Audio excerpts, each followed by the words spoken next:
Welcome to Walk-On's Bistro and Bar, where every dish starts from scratch. Fresh ingredients bring our food to life. Mouth-watering cuisine, unique flavors. And we're always more than happy to share our Southern charm and culture. A love of life, family, food, friends, fun, and celebrations. Walk-Ons, it's game day with a taste of Louisiana.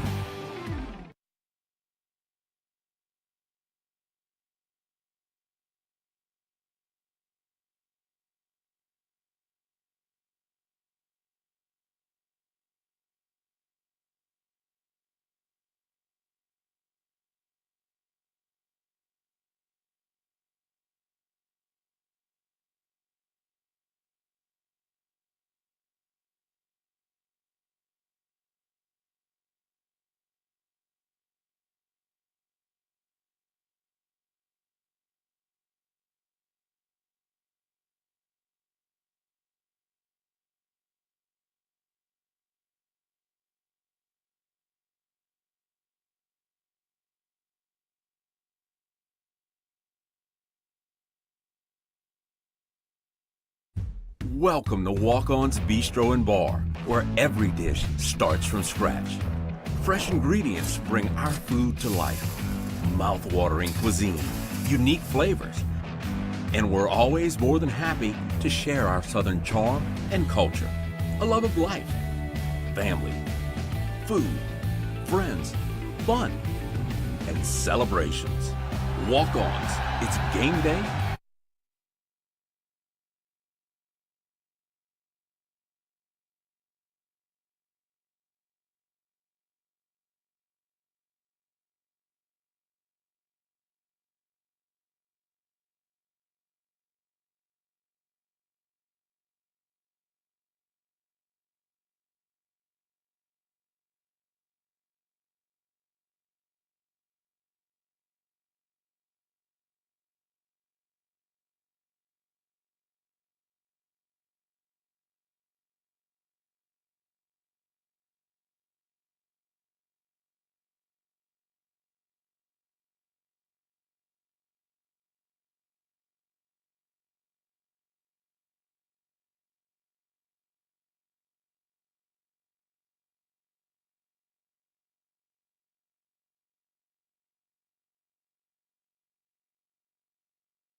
Hello.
Oh, no, we can't. I can't hear That's myself it. yet either, so we're testing all three of them.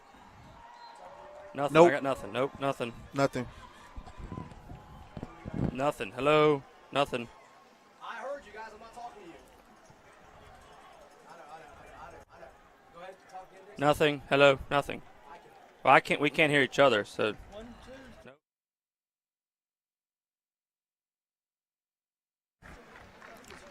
1, 2, 3, 4.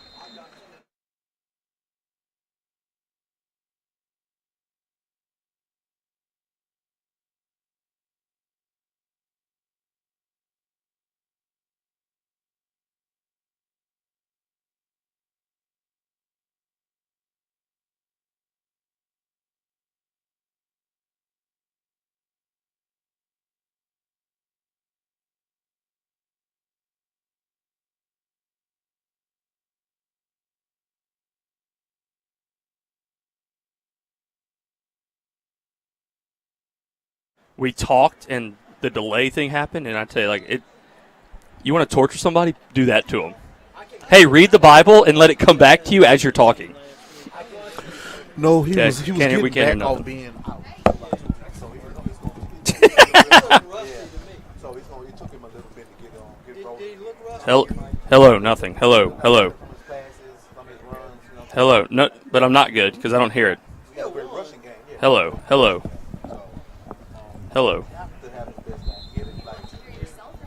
Yeah, Kevin and I, that's how we hear each other. Nothing.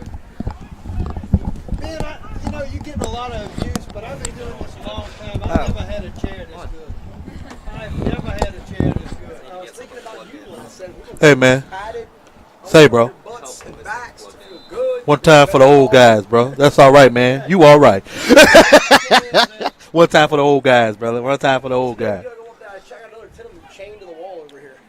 What's that? We took them, we chained So them all wait, to the so wall. next season they're gonna be in here. They're gonna be the We're whole. gonna use them all next season. Oh yes, I'm with it. I'm with it. So with it. I'm with it. Hello, hello. Nothing. There's a lot of things. Well, it might need to be.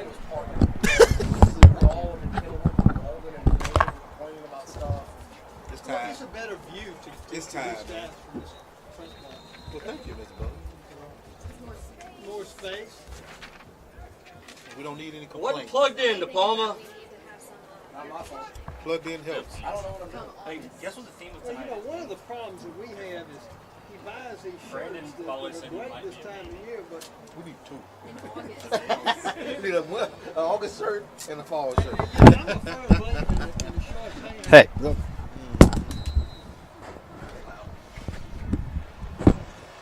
Yeah, I hear something. Testing, test. Oh yeah. Sweet. Okay. Testing. Testing. Okay, I can hear you. Perfect. Is that car running yet? That's it. Hello? Yeah, I got me. No, you're real loud. You're real loud. You're not. He's You're not loud. He plugged power into it. David, keep talking. Can you hear us though? I hear you, but I can't hear myself. Yeah. I don't think I'm hearing him through here. Mr. David does sound. Talking to it? Yeah. I can hear you, but Yeah, you can hear me. I can't hear you. And it shows you're talking. yeah, I don't know what's going on.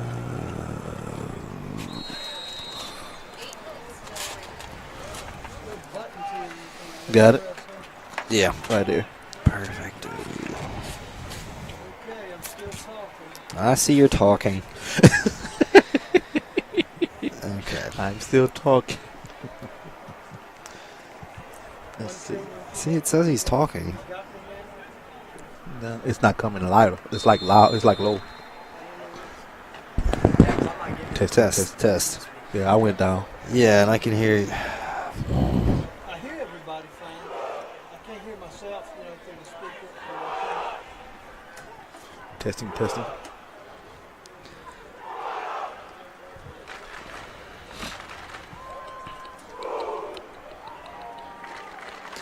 Talk. 1, 2, testing.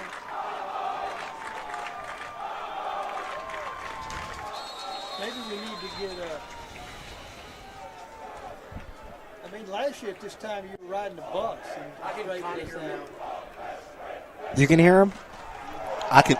No, well, I'm next to him. I mean, I don't count. Yeah, you don't count at all. Yeah, I don't count, brother. I don't count. And you know what I'm going to say half the time anyway. Yeah, I'm like, oh, I got you. Oh, I heard something then. I don't know what you did. I did something. Yeah, Oh, talk. 1, 2, 1, Yep. 2. Yeah, that's a change. Can y'all hear me now? Yeah, I can hear you. Yeah. I got you now. So we just need to cut your mic off and then cut the thing. I don't know. Yeah, you can't. You're never going to be able to hear him. Okay. Yeah, long as Dixon here. Dixon, you got our series record? You got all that good stuff? Series record? Yes. We're 1-3. Oh, But that one was good. yeah, that's a good one. Oh, I hear you. Great. Say something. One was big. Talk as much as you want tonight. Yeah, brother. I love Did it. Ken Chauhan get with you? I love it. He was asking, can you print off the second sheet that has the defense stats or no? I can't, but It's not worth it. they get it off film, I think. All right. I would like this if we. I would like to see the defensive stats if we go into next week. You know what I'm saying? If we go to the last game, we play next week. Well, week after next. You having a good time here, everybody? It's good, man. It's rainy. You know they're gonna run the ball. It's gonna be a tough night tonight, man. It's gonna be a good one. Now, what kind of tie is that? I never You like that, huh? I know you was gonna like it. I know you was gonna like it. Yeah. It's wood. It's wood. Yeah, it's wood. Yeah, man.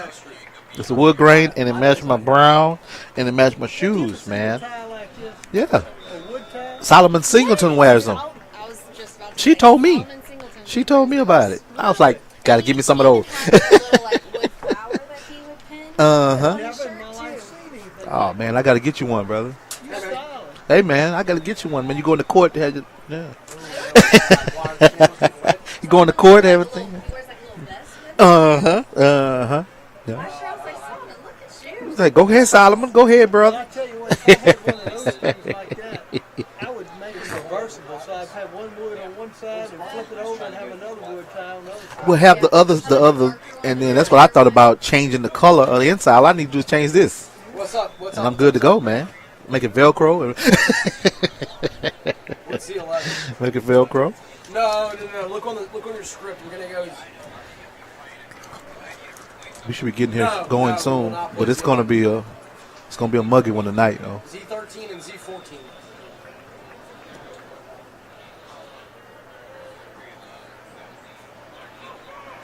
Yeah.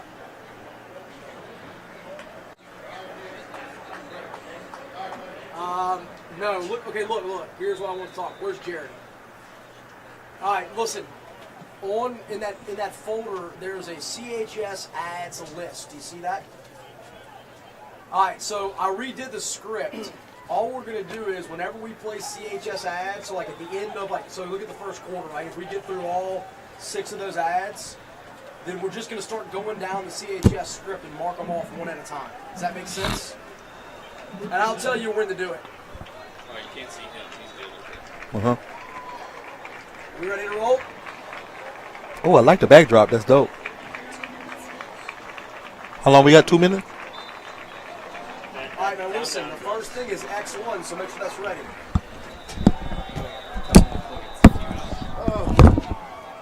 No.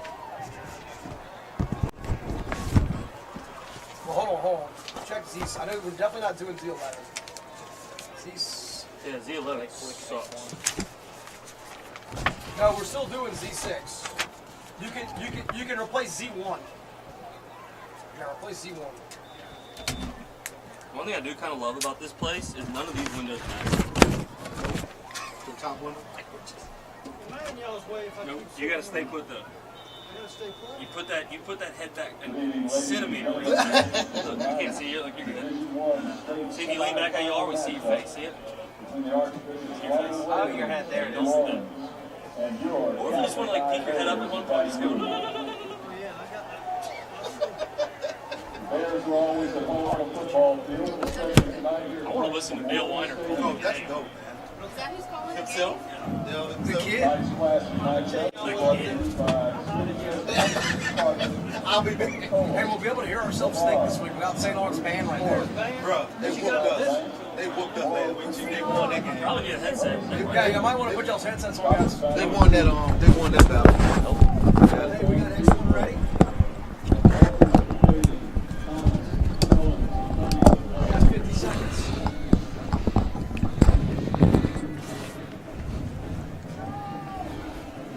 So the GoPro's a little bit off. Oh no, it's okay.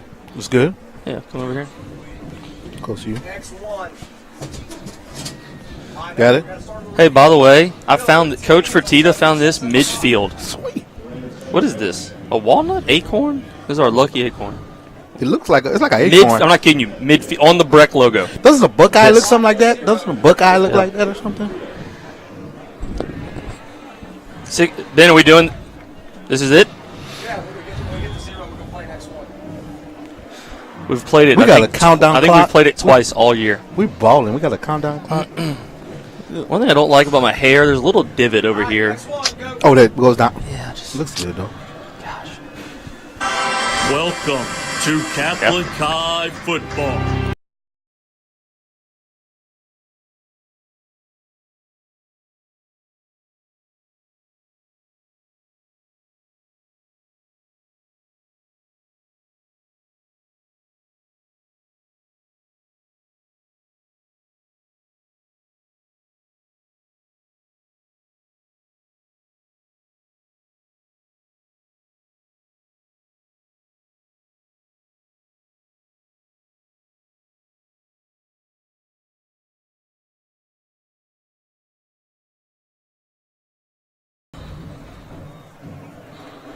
All right, go to the GoPro.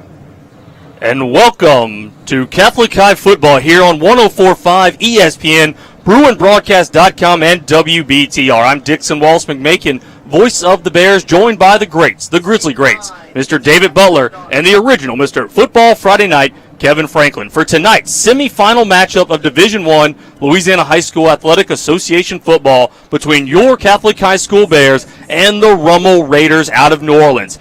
Kevin, a great time tonight for some football. Everybody's got a lot of food in them. Everyone's stuffed, and now we're ready to stuff and hit each other tonight. Raiders versus the Bears. Yes, happy Thanksgiving to everybody, and you too as well. And hopefully everybody had coming back. But here's nothing like football after Thanksgiving, and that's what the Bears going to have a good matchup tonight with the Rummel Raiders. Last week, of course, St Aug came into town. The Bears took care of business. Rummel last week had to take on Brother Martin, which was a back-and-forth matchup. But tonight, don't worry about a thing because it's all about the Raiders and the Bears live from Memorial. Most folks will remember just 3 years ago, 2015, Catholic High played the Raiders in the Mercedes-Benz Superdome to win our first state championship title. Over the series of the matchup, Rummel leads the series 3-1. Only the fifth matchup will be happening here tonight. Kevin, what can we expect on the field? We expect a good, hard game tonight. They're well coached, and what I'm looking for tonight is it's a battle in the trenches because it is raining outside, and we'll give them an update later. But it is raining, and I think it's going to be it's not heavy rain, but it's a light rain. Yeah, light rain. I think Coach Miles would call that a strong dew. Yes, is what's happening on the field tonight. But it's going to be a fantastic matchup. You are watching the Walk-Ons Bistro pregame show,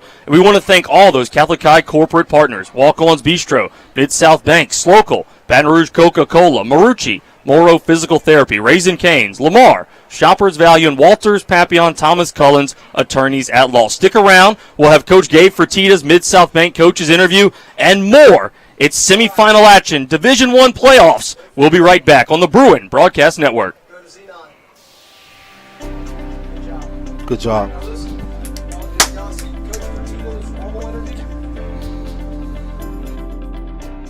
Hi, I'm Tim Barfield, and this is my wife, Nan. We're the chair couple for the 2018-19 Fun for Catholic High School Parents Appeal. Catholic High has meant so much to our family through 4 generations. My grandfather attended St. Vincent's Academy, my father graduated in 1953, and I'm a graduate of the class of 1982. Our oldest son, Thomas, is a 2014 graduate, and our youngest son, Daniel, is a member of the class of 2020. Our family has always believed in the foundation that Catholic High School provides, an education that is second to none in our community, exceptional athletics and extracurricular activities, and the teaching of gospel values according to the Catholic tradition. Your support for the Fun for Catholic High School will help maintain our high standards and our competitive position while remaining affordable for all families. We hope you will join us in defining the difference for our students by supporting the Fun for Catholic High School. Your tax-deductible gift will help advance the mission and directly support the programs and initiatives that allow our young men to learn and grow each day. Every gift counts. No gift is too large or too small. Thank you for your support, and we hope you and your sons have a great school year.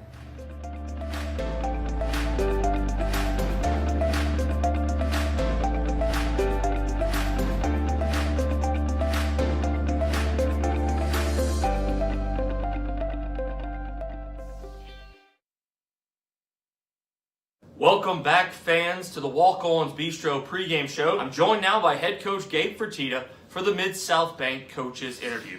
Coach, last week, a great win versus St Aug in the quarterfinals, 42-19, something I thought was one of the best overall performances for the Bears on the season. Yeah, no doubt. Really proud of the kids, the way they prepared, handled the bye week, getting prepared throughout the week, not knowing who we were going to play.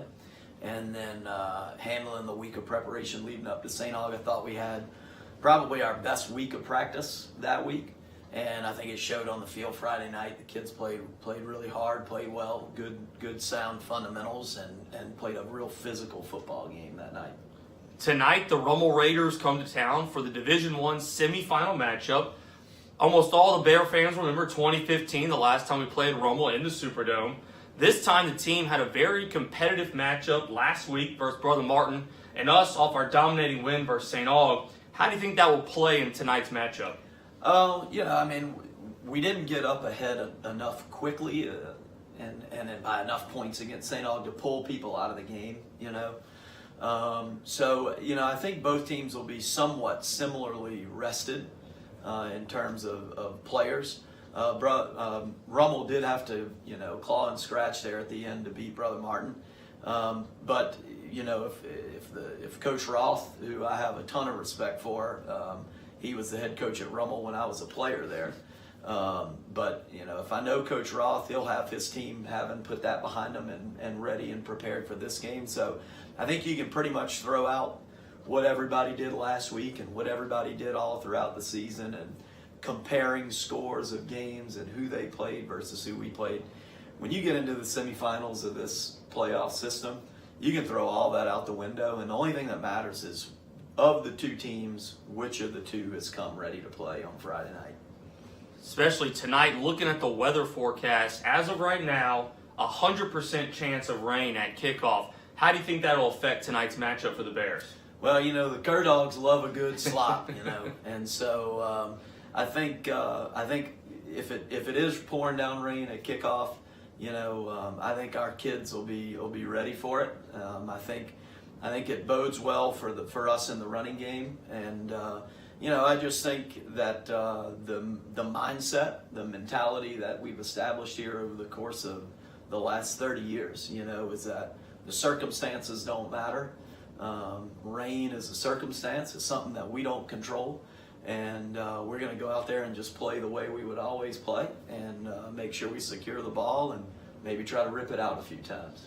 We'll have the kickoff coming up right after this. Have a great game, Coach. Thanks, Dixon. Go Bears.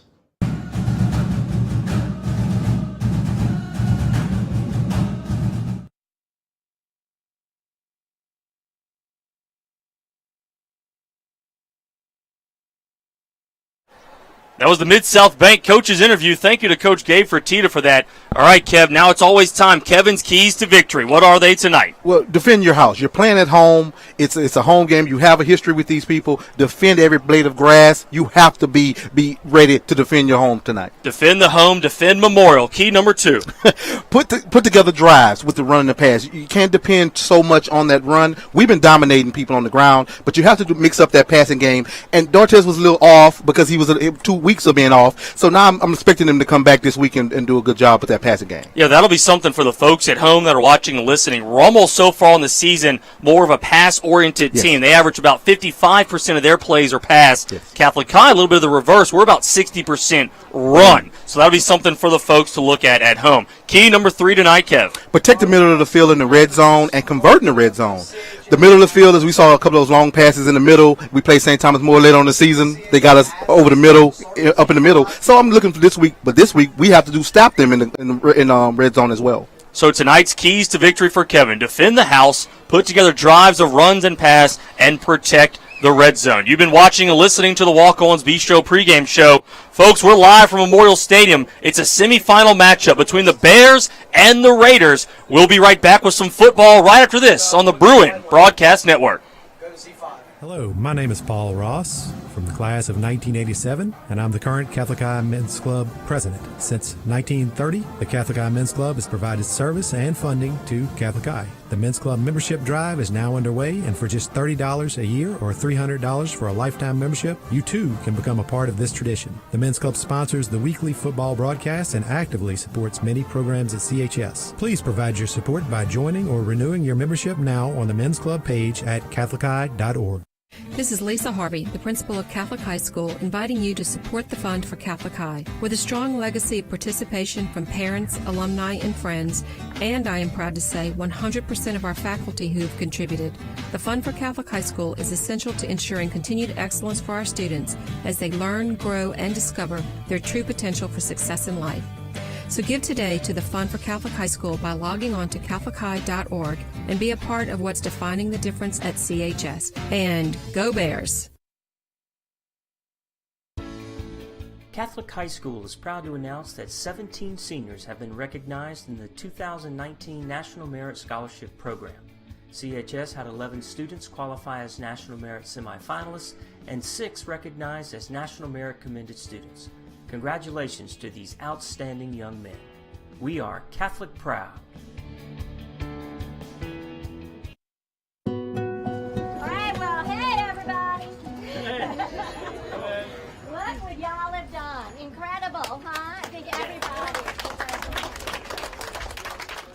how do you become part of something larger than yourself? And trying to teach them that doing something along these lines really is about continuing the charism and the mission of the Brothers of the Sacred Heart. When we learned about Habitat and their mission, which is to end poverty housing in across the country, how perfect of a fit is that for their mission and ours, which is the same thing, to help people in need and to help our students have that hands-on experience, not just building a home, because that's in and itself, that's a wonderful thing, but the homeowner is there. That person is actually with us every single minute of every single build, working side by side, and we get to know that person, and we get to learn about their family, and we get to see them and meet them and their extended family. So it's never just about the act of building the home, which in and of itself is, that's a great goal, but it's how do we make our community better? How do we carry on the mission of the Brothers through that opportunity that we're giving our students? The guidance and wisdom of our Lord in this project and all our endeavors. We dedicate this home. So in order for a student to participate in the actual build itself, they have to be 16 or older. So that a lot of our younger kids, of course, can't participate. But once we arrive to the build site on the very first day, there's a slab, and that is it. There's nothing other than a slab. And we start on that first day with hammering nails. There's no nail guns. And the kids actually put up the walls, we put up the siding, and every step of the process, our students have an opportunity to participate in. At the end of the day, what I hope happens is that our students connect what we try to teach them at Catholic High School every day that they're here about what it means to be a member of a larger community, what it means to carry on the mission of the Brothers and taking care of those who need help, who need a hand up, and that we can't ever just be turned inward on ourselves.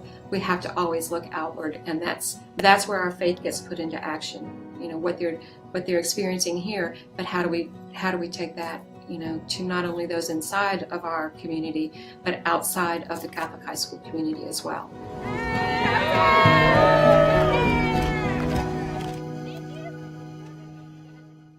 Hey Bear fans, the CHS bookstore is geared up and ready for the 2018 football season.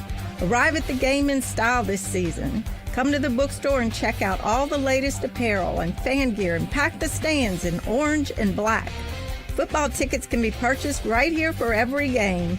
Show your pride, Bears. Shop in the bookstore school days Monday through Friday from 7:30 until 3:30. Go Bears! This is Director of Advancement Jamie Seeger from the class of 1990 for the Fund for Catholic High School. Since 1894, the Brothers of the Sacred Heart have relied on gifts providing financial support to keep CHS strong. Your gift to the fund is essential to student success and allows our students to discover their true potential for success in life. Every gift counts, and you can make a difference with your generous support through the legacy of giving at CHS. Giving is easy. Go to CatholicHigh.org to make your gift today. Parents, alumni, friends. Together for every student, every year.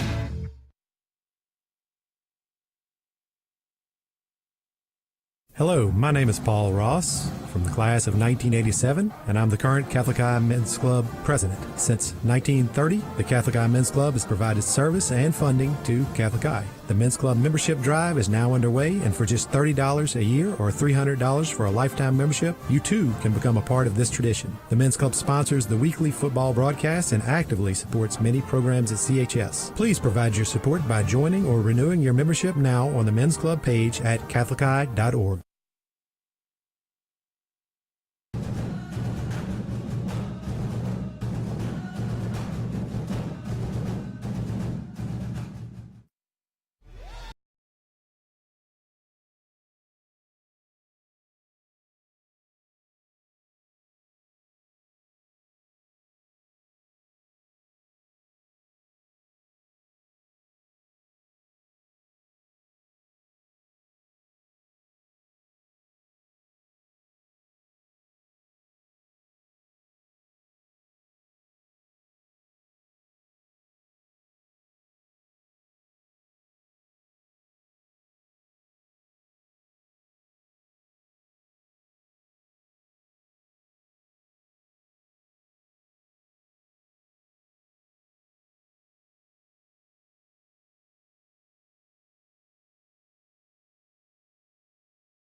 And hello, Bear Nation, and welcome to Catholic High Football here on WBTR 104.5 ESPN and BruinBroadcast.com. Dixon Walsh McMakin, voice of the Bears, joined by the greats, the Grizzly greats, Mr. David Butler, and the original Mr. Football Friday Night, Kevin Franklin, for tonight's semifinal matchup between the Catholic High School Bears and the Rummel Raiders. Winner tonight is heading to the Mercedes-Benz Superdome in New Orleans. Yes. Kevin, it's a little wet out there, but it's going to be electric and exciting on the football field tonight. I can't wait. I'm getting goosebumps right now just thinking about it. The Bears are finna kick off right now. It's November. They've had their turkey. Now it's time for some football. It's going to be fantastic. Catholic High School 10-1 on the season. Rummel 9-2. Catholic High, the winner of the 5-5A district. Rummel came in second place in the 9-5A district. Only 2 losses on the season. One was Escambia out of Florida, and then to John Curtis, who's undefeated on the season as well. Kevin, at this time, we always like to go through Kevin's keys to victory. What's the first key to victory tonight? Defend your house. Defend your house like it's no other. You have to know every blade of grass counts. You have to know that this is it. And I think the Bears are ready for the challenge tonight. The last time Catholic High hosted a semifinal matchup, 1999, at Olympia Stadium, Evangel Christian came to town in that one. So tonight, defend the house, key number 1. Kevin, key number 2. Put together drives with the run and the pass.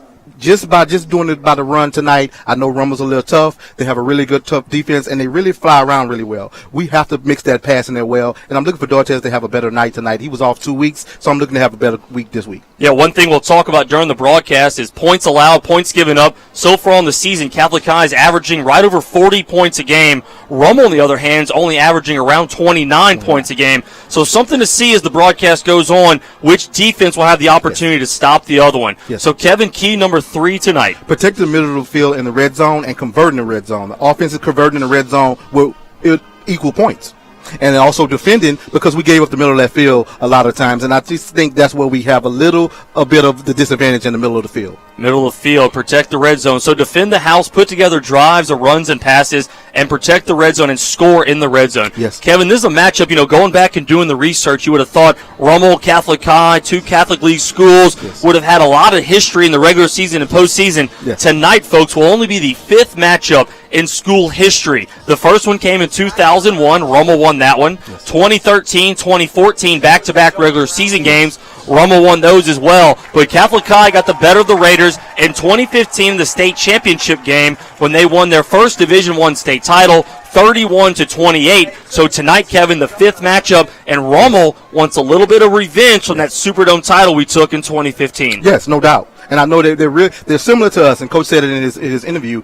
They're really similar. They're well coached and they're a real disciplined team. They just have a really good team, and I know that there's this feeling in the crawl of their bellies that we got to get Catholic High, man. We got to give them back. Even though we win the series, they have the state championship. So it should be a great matchup tonight. They just had the coin toss. We'll get to captains and all that when we get back. You've been watching and listening to the Walk-Ons Bistro pregame show. We want to thank all the Catholic High School corporate partners: Walk-Ons Bistro, Mid-South Bank, Slocal, Baton Rouge Coca-Cola, Marucci, Moro Physical Therapy, Raising Cane's, Lamar, Shoppers Value, and Walters Papillon Thomas Cullens, attorneys at law. We'll be right back with semifinal matchup from Memorial Stadium on the Bruin Broadcast Network. 104.5 WNXX Jackson, 104.9 KNXX Donaldsonville, and WDGL HD2 Baton Rouge. Hello, my name is Paul Ross from the class of 1987, and I'm the current Catholic High Men's Club president. Since 1930, the Catholic High Men's Club has provided service and funding to Catholic High. The Men's Club membership drive is now underway, and for just $30 a year or $300 for a lifetime membership, you too can become a part of this tradition. The Men's Club sponsors the weekly football broadcast and actively supports many programs at CHS. Please provide your support by joining or renewing your membership now on the Men's Club page at catholichigh.org. And welcome back, Bear fans, to Catholic High Football, live from the Concrete Coliseum off of Fuqua Street. Semifinal matchup, Division I football. Your Catholic High School Bears are about to take on the Rummel Raiders. The Raiders won the toss, and they have elected to receive, so Matthew Goodson will kick off for the Bears. He's going to be kicking into the horseshoe tonight at Memorial Stadium. It has now begun to fall down a little bit harder. The weather right now, we've gone from a light rain to a much stronger dew at this point, and we're waiting for the red hat down the field to give us permission to go. Should be exactly a 7:07 kickoff. Back to receive deep for the Raiders should be number 5, Kaufman. It also looks like number 49, Kyle Walker, back to receive. Number 5, Donovan Kaufman on the season, a 38.6-yard average. He does have 2 kickoff returns for touchdowns, one of 93 yards versus Shaw and one versus 96 yards versus Brother Martin. Still waiting on the Red Hat to get going. Kevin, here comes the rain a little bit harder. I said in that interview it was supposed to be 100% at kickoff, and it is exactly 99.9% right now raining at kickoff. Yeah, it's not hard. It's a light dew, but here it is. That field is not soaked yet, so I'm not really too worried about it today. But you have to keep your feet under you when you make your cuts. Remember that's going to be a big difference in the game tonight if you keep your feet under you tonight in this grass. One of the keys for the Bears and Matthew Goodson on the kickoffs tonight will be kicking it all the way into the end zone to not allow these great returners for Rummel to kick the ball back. So here goes Goodson right now heading into the concrete Coliseum. It's a low line drive. It'll bounce at the 10, and it will go into the end zone. So Rummel will start on their 25-yard line. Leading the Raiders out tonight will be number 18, Chandler Fields. He's their quarterback, a senior, a ULL commit, heading to Lafayette next season. He's 6 foot 190, and down there on the field pregame, Kevin, really has a strong arm and a very athletic-looking quarterback for the Raiders. Yes, I think ULL has an athlete. They see that he has a good skill set, and he commands this offense, and he does a good for the Raiders. Good job for the Raiders. So Chandler Fields will come out in the backfield with him will be number 7, Jalen Sturgis. That'll be their main running back. He's got 3 receivers to the far side, one to the near side. That's Corey Moore. He'll now go in motion to the far side. They'll throw the quick pass to the far side. Number 2, Corey Moore catches at the 25, and he'll get all the way down to the 30-yard line, and he will pick up the first down. They start on the 20 on that drive. So a first play, and they pick up a first down right there for the Raiders. It'll be 1st and 10 at the 30-yard line as Chandler Fields collects with Corey Moore. Moore is a USC commitment. Now that's USC out of California. He's 6 foot, a 170 junior, averages 14.2 yards a catch. Chandler Fields back at shotgun this time. 3 receivers to the near side, 1 to the far side. Here comes the man in motion. That's 49. Kyle Walker, he'll throw the screen pass out to him to the near sideline, but the Bear Black Hat defense is there to meet him. Gain of none. It'll be 2nd and 10 from the 30 for the Raiders. Yeah, that's a great job by the Bears to make a stop on that play. They have to come up and make hits, and that's what they're doing. Make a cloud call on that side, on this near side to us, and you have to come up and make a tackle. Don't miss a tackle on that one. So great job by the Bear defense right there. It'll be 2nd and 10 from the 30. 11:24 to go first quarter. Once again, the Raiders are heading towards the interstate here at Memorial Stadium. This time Chandler Fields, he's in the shotgun. 2 receivers to his left. That's the far side. Running backs lined up right behind him. They're going to give it straight away. That's Sturgis who crosses the 30. He'll get out to the 32. Pickup of 2 on the play, so it'll be 3rd and 8 for the Raiders. A long third down here early in this drive, Kev. Yeah, they're going to give it the ball to Sturgis. Sturgis is going to average about 10 to 15 carries a game, and they're going to give it to him because he's that 1,000-yard rusher, and he's their stud, man. He's their guy. So I look to him to get the ball a lot tonight. Yeah, one thing to look for is Sturgis, number 7. He has 1,104 yards on the season, and 11 touchdowns, 5.8 average. So here we go, 3rd and 8. He's got 2 twins, sends a man in motion to the near sideline. Fields drop back, looking for a receiver down the field. Has a man right at the 42-yard line, makes the reception. That's Corey Moore again, and he picks up his 2nd first down of the game, and the Rummel has it 1st and 10 now at the 41-yard line. Well, yeah, they're finding the sweet spots in that zone, and they're looking to the sideline right now to get the play. They're looking for sweet spots in those zones, but the linebacker needs to get out and go cover that on their play.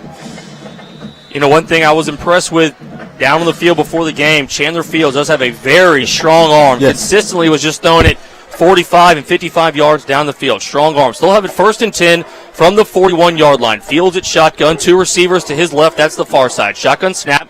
He'll hand it off going left side. That's Logan Diggs now, the backup running back, and he'll pick up 9, maybe 10 on the play. We'll see where they spot the ball, but he is able to cross midfield to the 49-yard line, so they will be slightly short of a first down. Yeah, watching films, I like Logan Diggs on film because he was an alternative to Sturgis. He really was. So he makes it's that 1-2 punch with him. It's the same as us. So I really like seeing him on film. So they're going to give it to him as well up the middle. So they're going to take an official timeout. This will be an official Walters, Papillon, Thomas, Cullens, attorneys at law measurement. So we'll take a break. It's 0-0. We'll be right back on the Bruin Broadcast Network. Welcome to Walk-On's Bistro and Bar, where every dish starts from scratch. Fresh ingredients bring our food to life. mouth-watering cuisine, unique flavors. And we're always more than happy to share our Southern charm and culture, a love of life, family, food, friends, fun, and celebrations. Walk-ons, it's game day with a taste of Louisiana. Welcome back, Bear fans. Catholic High football. We're in the middle of a Walters, Papillon, Thomas, and Cullens attorneys at law measurement, and the Raiders will be just a little bit short on the play. 9:59 to go in the first quarter. They cross midfield. They have to get to the 49-yard line to pick up the first down. The ball is just going to be just a little bit short out there. So, Kevin, they'll have it 2nd and inches. Yeah, it was really, really good. It was really close, and I'll take this right now. I'm not going to dispute it just yet. Later on in the game, I'm going to probably be up in my chair. The officials tonight, Chuck Horn is our referee. Adrian Saladana is the umpire. Kenny Fed, head linesman. Todd Valerie, line judge. Michael Johnson, back judge. Adam Chouette, field judge. Marshall Clearborn, side judge. Dwayne Kennelly, the clock. They are all from Shreveport, Louisiana, the 3-1-8. So 9:59 to go, first quarter. Rummel has now crossed midfield. They are in Catholic High School Bear territory. Fields at shotgun. 3 receivers to the far side, his left. 1 receiver to the near side. Lone running back is lined up to his left in the backfield. Man in motion, Coy Moore will go behind the line of scrimmage. He'll do the quick toss behind the line of scrimmage to him. He'll get across the 50. He'll pick up the first down and out of bounds at the 45-yard line. 3rd first down pickup for Coy Moore on the night. Yeah, Harper Massey really came up on that one. And he ran by the guy. He killed the guy that he was supposed to be blocking, but he didn't really secure it and try to turn that thing back inside. So next we got to turn that thing. We can't let him get to the outside. We can't let him turn the corner. He's too explosive. So Moore will stay in the game. Number 7, Jalen Sturgis will come in at running back. He's listed at 6 foot 215, depending on which stat you look at, and he is all of 215 out there. So he'll be the lone running back behind Chandler Fields. He'll start with 2 receivers to the near side. There's a pass that will be thrown backwards to Coy Moore behind the line of scrimmage. He crosses midfield, tries to get back to the line of scrimmage, and that's where he's able to get back. They'll say no gain on the play. So it'll be 2nd and 10 for the Raiders at the 45-yard line. I really like the Bears corralling right now, Dixon. I really like them gathering around the ball. They're not really trying to catch and trying to arm catch. They're really bodying these big old running backs, and they're doing a good job with it. That was pretty interesting right there. You know, Fields threw that pass, I would say, 4 to 5 yards behind the line of scrimmage. So it was a lateral right there. Yes. I really thought they were prepping for the throwback pass or something right there, but Moore just tried to make a play. He has missed a few games on the season with a hamstring injury. 2nd and 10 for the Raiders, 45-yard line. They're in Catholic High School territory. Shotgun snap a little low, quick pitch left side. That's Kyle Walker, the left side. He crosses the 40 all the way down to the 36-yard line, pickup of 9. So it'll be 3rd and 1 for the Raiders at the 36-yard line. 9:24 to go, first quarter. Yeah, just a downhill run. I mean, it wasn't to do anything. We're gonna sweep. It was a sweep to the trip side, so it was basically just a run all the way. He wasn't looking to pass it or anything like that. But look to the run pass option later on in the game. To him throwing up passing it. Kyle Walker on the season averages 7.3 yards a carry. Back in the game, number 6, Logan Diggs. He'll be the running back here for this play. 3rd and 1. Chandler Fields walks up to the line of scrimmage. He will go under center. First time tonight we've seen that. In the pro formation, Diggs in the backfield. They'll do the handoff left side, and he gets right to the 35-yard line. It's going to be close depending on the spot. I mean, as long as the football touches the 35, I think they're going to give him the first down. But this will be close. We'll see where they spot it. Yeah, they just doing the running the ball control, really getting those first downs on it. We need a stop right now. We need a big play. So they did give them the first down. The Raiders get right to the 35-yard line, and they pick up the first down. 8:36 to go, first quarter. 0-0. We're coming to you live from Memorial Stadium, Division I semifinal football here on the Catholic High School Network. The 10th play of the drive for the Raiders coming right here. Jalen Sturgis, number 7, the running back, comes back into the ball game. 28, Logan Bertasuni will be the fullback. Sturgis now comes in motion to the near side of the field. Shotgun snap. Chandler Fields just going to keep it up the middle, but he's met by the Bear Black Hat defense. A pickup of 2 on the play. He'll get out to the 33-yard line. So it'll be 2nd and 8 from the 33-yard line. Yeah, he doesn't have much rushing yards this year. He has about 104 yards. He's going to throw the ball. He's a passer. So see him tucking it. They must have saw something on film that they could exploit for Catholic High. The Bears, of course, are in their 3-4 defense. Elijah Reams, defensive end. Connor Finucane, defensive tackle. And Christian Menino, the other defensive end. 2nd and 8 at the 33-yard line. Fields in the shotgun again, sends a man in motion, fakes it to the left side, now comes back to the near sideline, makes the pass to Corin Moore, who puts a move on a Bear defender. He crosses the 20, 15, he's got a little daylight in front of him, and finally is pushed out of bounds all the way down to the 3-yard line. First down for the Raiders, and they'll have it 1st and goal from the 3. Yeah, he just made a play. That was just an athletic play, a screen pass. Those short passes, I haven't seen them throw a pass over 13, 14 yards. Those are short passes that you can get your playmakers to make a play after the catch. And Coy Moore, number 2, the USC commit, he's definitely probably the biggest playmaker on the team. And you saw it right there. He caught the ball probably at the 30-yard line and got all the way down to the 3-yard line. So the Rummel Raiders have entered the Baton Rouge Coca-Cola red zone. 7:31 to go, first quarter. 1st and goal from the 3. Chandler Fields, a quarterback, will go under center. Number 7, Jalen Sturgis, is the running back behind him. Quick toss left side to Sturgis, and he's going to be met immediately right there. Number 34 for the Bears, Landon Richard on the tackle. A loss of 4 on the play. Great job by Richard to meet Sturgis in the backfield. Show me and the coaches, Dixon, show us what you're made of right here. Bow up right now. Defend your house. Defend every blade of grass. This is what you're talking about right now in the red zone. You have to defend your end zone right now, and I think that's what they're doing. Sturgis comes out of the ball game. Logan Diggs will come in. Number 16 for the Raiders as well. Zach Mirambell will be the wide receiver to the left side, the far side of the field. Chandler Fields is the quarterback. He's in shotgun to the far side, one of the near side. Gets the shotgun snap, looking for a receiver. Now he'll roll to his right, still looking down the field, throws it to the back of the end zone, and complete. Number 2, Coy Moore with the reception, and the Raiders go up 6-0 on the Bears. Yeah, just a roll out and let their curl up in the back of the field, back of the end zone, and just throw them the ball. It was simple. But the defense stayed on the field exactly too long right there, and they just drove down the field. That was a great drive. Hey, you could throw all that other stuff out of the window. On to kick the extra point for the Raiders, number 4, Patrick Vanderbrook. Number 15, Tyler Cook, will be the holder, and the snapper is number 35, Aaron Thomas. Waiting on the snap, little low, kick is up, and she's good. 6:44 to go, first quarter. Raiders lead the Bears 7-0. We'll be right back. Bruin Broadcast Network. Doe's Eat Place in Mid-City Baton Rouge is your family-friendly neighborhood steakhouse right around the corner from Catholic High. Just like the Bears, Doe's is all in on their commitment to a winning team. They hand-cut their steaks daily with beef loins that are aged at least 21 days. So head to Doe's before or after the game and help them keep the winning tradition. Doe's Eat Place, located at 3723 Government Street, or call 387-5331 or visit doesbatonrouge.com.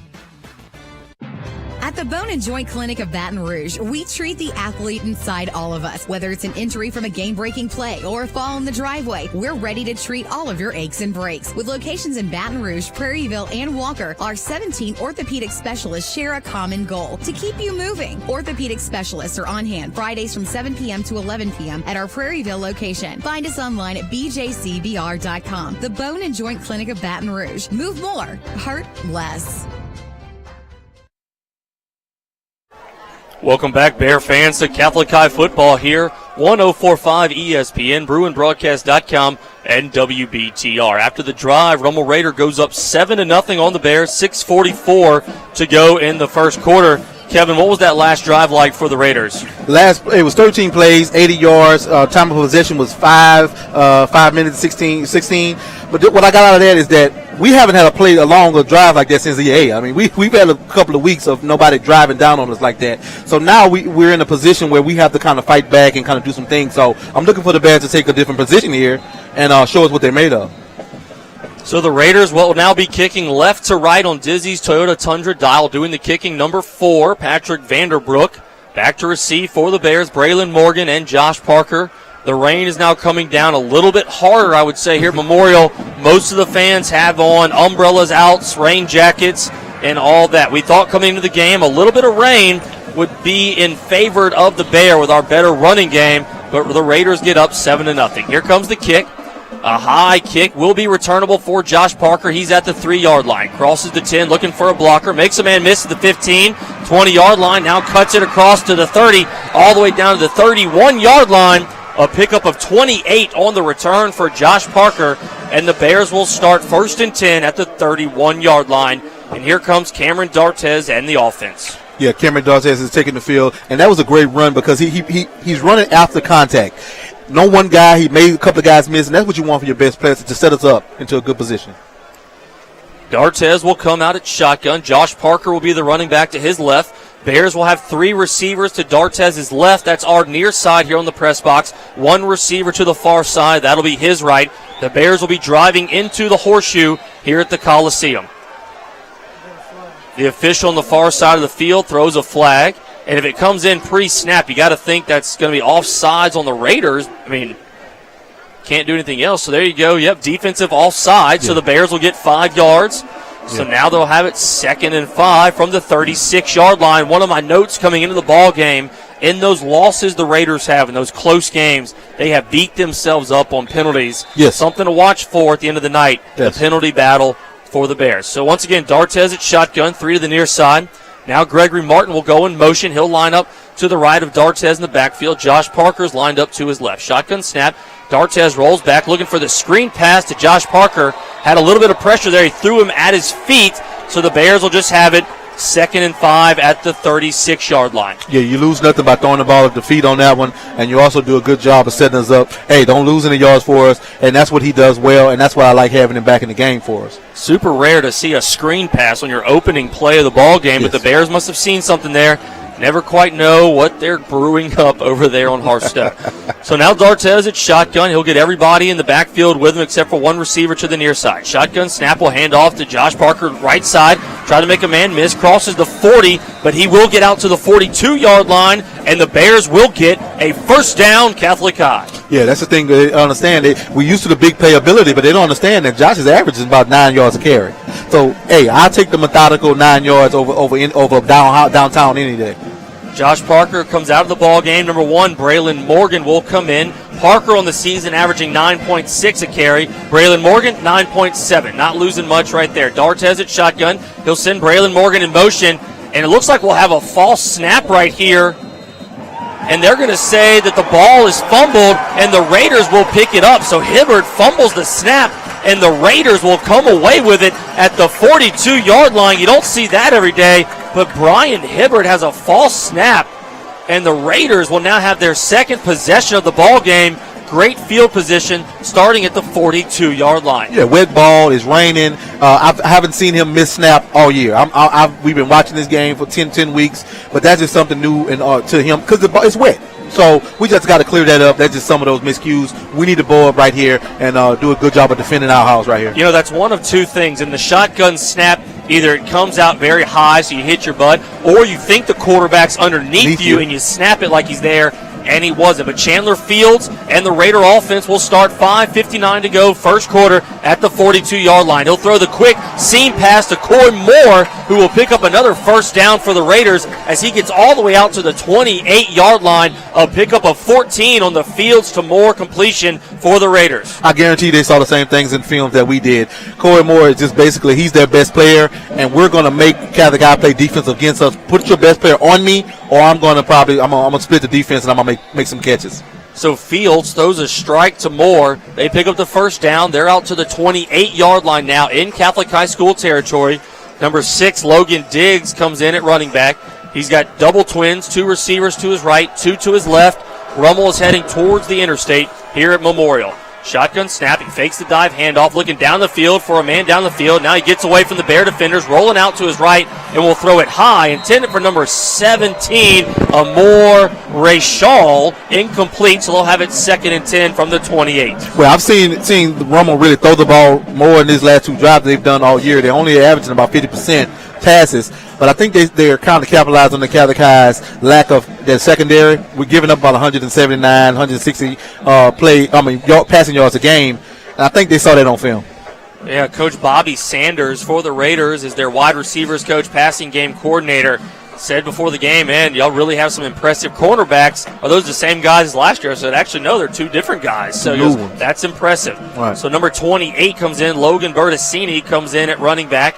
Coy Moore, we're joining Fields in the backfield as well. Notice handoff to number 2, Moore, who only gained 1 on the play. So it'll be 3rd and 9 for the Raiders at the 27-yard line. Yeah, they really use that guy. They're going to put him all over the field. They put your best player in the best positions, and that's what you have to do to win. They're going to put him in wide receiver, put him in at tailback. I wouldn't necessarily a wildcat. They might put him at wildcat, put him at quarterback. Well, I really don't think Coy Moore will come off the field all night. I really, he's one of those players, and you get a commitment to go play for the Trojans in California as a junior. Yes. That's big time. Yes. So number 7, Jalen Sturgis will come back in the ball game. They'll have it 3rd and 9 from the 27-yard line. Fields at shotgun.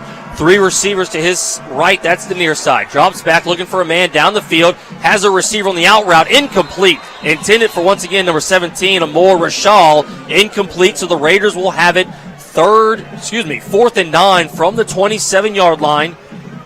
Field goal kickers on the season. Patrick Vanderbrook, he's 6 for 6. Jacob Britton, he's 0 for 3.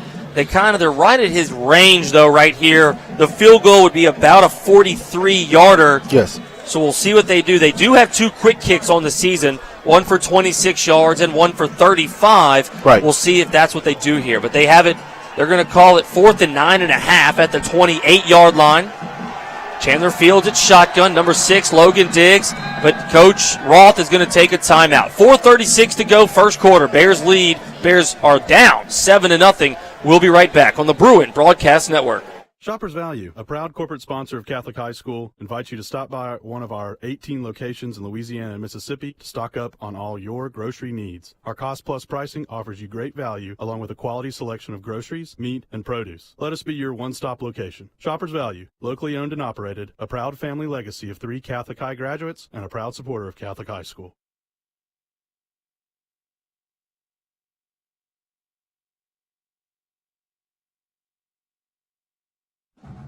Bolton's Health Mart Drugstore is a proud sponsor of this year's Catholic High Grizzly Bears football team. Bolton's, like Catholic High, is a part of Baton Rouge's history and has long been one of our city's neighborhood pharmacies. The next time you need a unique gift idea or for any medical prescription need, think of Bolton's Health Mart Pharmacy, 2958 Perkins Road. For delivery in South Baton Rouge area, call us 343-4869, 343-4869. Bolton's Health Mart, peace of mind today and into next century.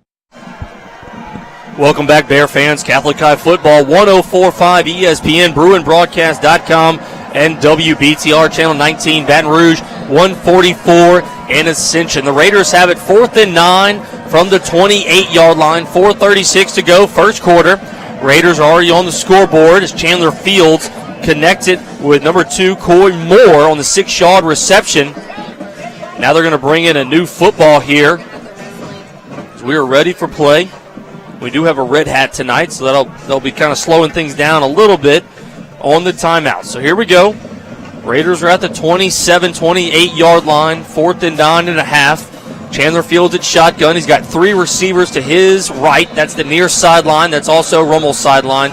Number 6, Logan Diggs in the backfield. 1 receiver to the far side, his left. Shotgun snap, Fields drops back, looking down the field. He actually slips a little bit. He'll throw it to the near sideline, but out of bounds, and the Bears will get the football. Turnover on possessions at the 28-yard line. Yeah, I saw the numbers favored pass, but their percentage of completions is so low that I knew something was going on, especially with Rochelle. He has 5 touchdowns, so they were going to try to get the ball to him some kind of fame or fashion. I love the Bears defending on that one. Good job. Chandler Fields on the season's only averaging 56.8 yards, 56.8% on the season. So really not that accurate of a passer, compared to Cameron Dartez, who's at 74.2%. Yes. So here comes your boy, the general, coming back out here, Cameron Dartez. Bears will have it 1st and 10. They're going to start this drive. 4:30 to go, first quarter at the 27-yard line. Josh Parker's the running back to his left in the shotgun. He's going to hand it off to Josh Parker. Tries to go right side, get outside the defensive end. He's able to get to the 30-yard line, so we'll call that a pickup of 3. It'll be 2nd and 7 from the 30 for the Bears. Yeah, he saw something down on the field that made him bounce it, but Josh's good job is running north and south. He's a great north and south runner and getting his shoulder square. He shouldn't try to bounce it until later on in the game, until the legs start getting a little heavy. Number 21, Jake Outlaw, will come into the game for the Bears at running back. Cameron Dartez, quarterback. This time he'll go under center. Hubix, the tight end, to the left side. Barhorse is the H-back as well. Here comes number 7, Forrest Roy, in motion to the near side, so we'll have 2 receivers to the left. Dartez with the snap. He'll fake the counter. He'll roll out looking for a man to get away, but he is going to be sacked deep in the backfield by number 1, Quentin Gage, all the way back at the 17-yard line. A loss of 12 on the sack for the Bears, and they will have a long third down. Yeah, he had to take the sack on that one. He couldn't even get away to throw the ball away because he was right on him, and that's a good sound defense. Hey, that's a good sound technique by that guy. He couldn't fool him. So usually guys go with the fake. He didn't go for the fake on that one. So the Bears will have it long, 3rd and 18 to go now. Dartez at shotgun. He'll have an empty backfield. Raiders look like they might be blitzing on the play. There's the snap. Dartez just going to keep it left side. He's got a little bit of running room in front of him. Crosses the 25-30. He's able to get to the outside all the way to the 35-yard line. A pickup of 18 on the play for Dartez. And we'll have it 4th and 3 at the 35-yard line. We'll see what Coach Fertitta will do here, if he goes for it or will punt. Right. And it looks like we will punt. So Cole Kazanoff will come into the game to punt, number 80. 17 punts on the season. He's averaging 46.4 yards, Kevin, leading not only the city, I think he's leading the state of Louisiana in punting. The win will be at Cole Kazanoff's back as he is punting into the Coliseum tunnel. Waiting on the snapper. That'll be Elijah Reams. It is raining. Make sure you get it. The kick is up. A wobbly kick will land at about the 25-yard line. We'll take a Catholic High bounce. Crosses the 20, and it'll be down at the 17-yard line. That's where the Raiders will take over their next possession. Raiders lead the Bears 7-0. We'll be right back. We're going to stick around here, actually, folks. I want to talk to you about a little alumni update. It's more than 4. How about this? The 2011 CHS graduate and Philadelphia Phillies pitcher Aaron Nola was named a finalist for the NL Cy Young Award this November. The Cy Young is given to the best pitcher in Major League Baseball. Nola posted a 17-6 record this season with a 2.37 ERA. Nola was named an All-Star as well in 2018. Awesome job, Aaron. And remember, folks, at CHS, it's more than 4. It's a lifetime.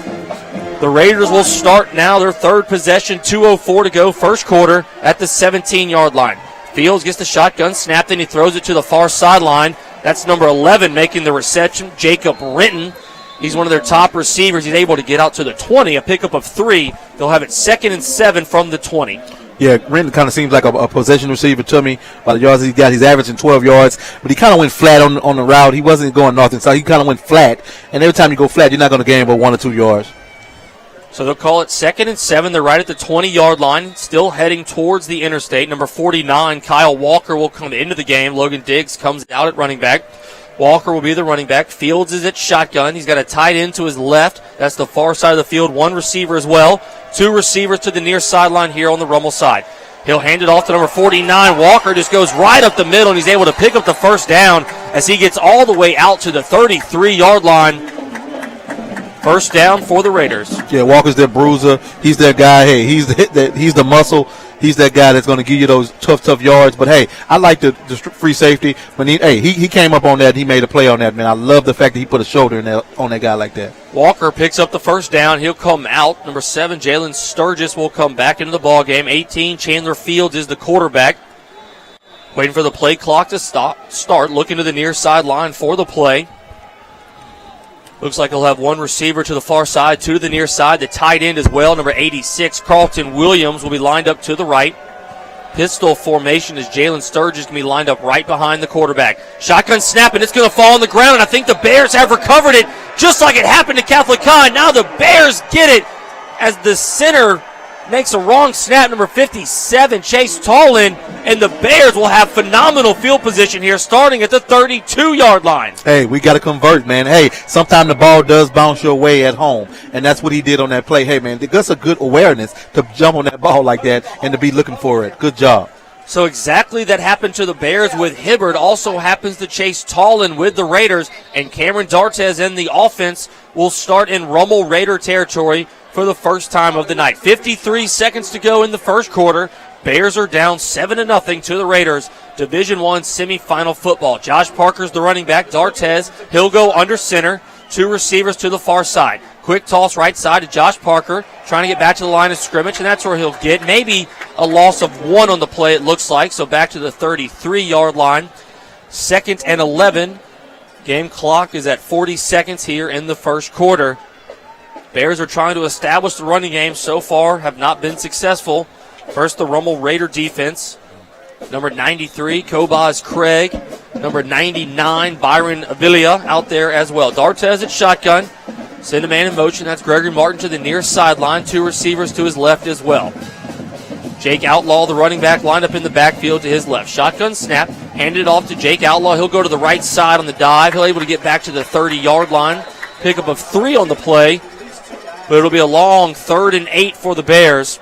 And that will be the end of the first quarter. So through the first quarter of play, here in the semifinal matchup, Bears 0, Raiders 7. We'll be right back on the Bruin Broadcast Network. Now you can shop online with Marucci Sports this school year. Marucci is committed to outfitting Bear fans with the highest quality products by now offering its premier line of fan apparel for all of our CHS athletic teams online. Log on maruccisports.itemorder.com and enter CHS Bears in all caps in the sales code to view this year's entire line of fan gear. That's maruccisports.itemorder.com and enter. Guess what? Our younger daughter Emily wants piano lessons and a piano. That was a surprise. Our oldest daughter Jenna wants to have her wedding here at home. That was a surprise. Good thing I have a home equity line of credit at Mid-South Bank. And good thing I have Mid-South Bank's mobile banking app to pay my bills and check my balance on the go, because I am going to be busy. If your family's like my family, you'll love Mid-South Bank. Great service, no surprises.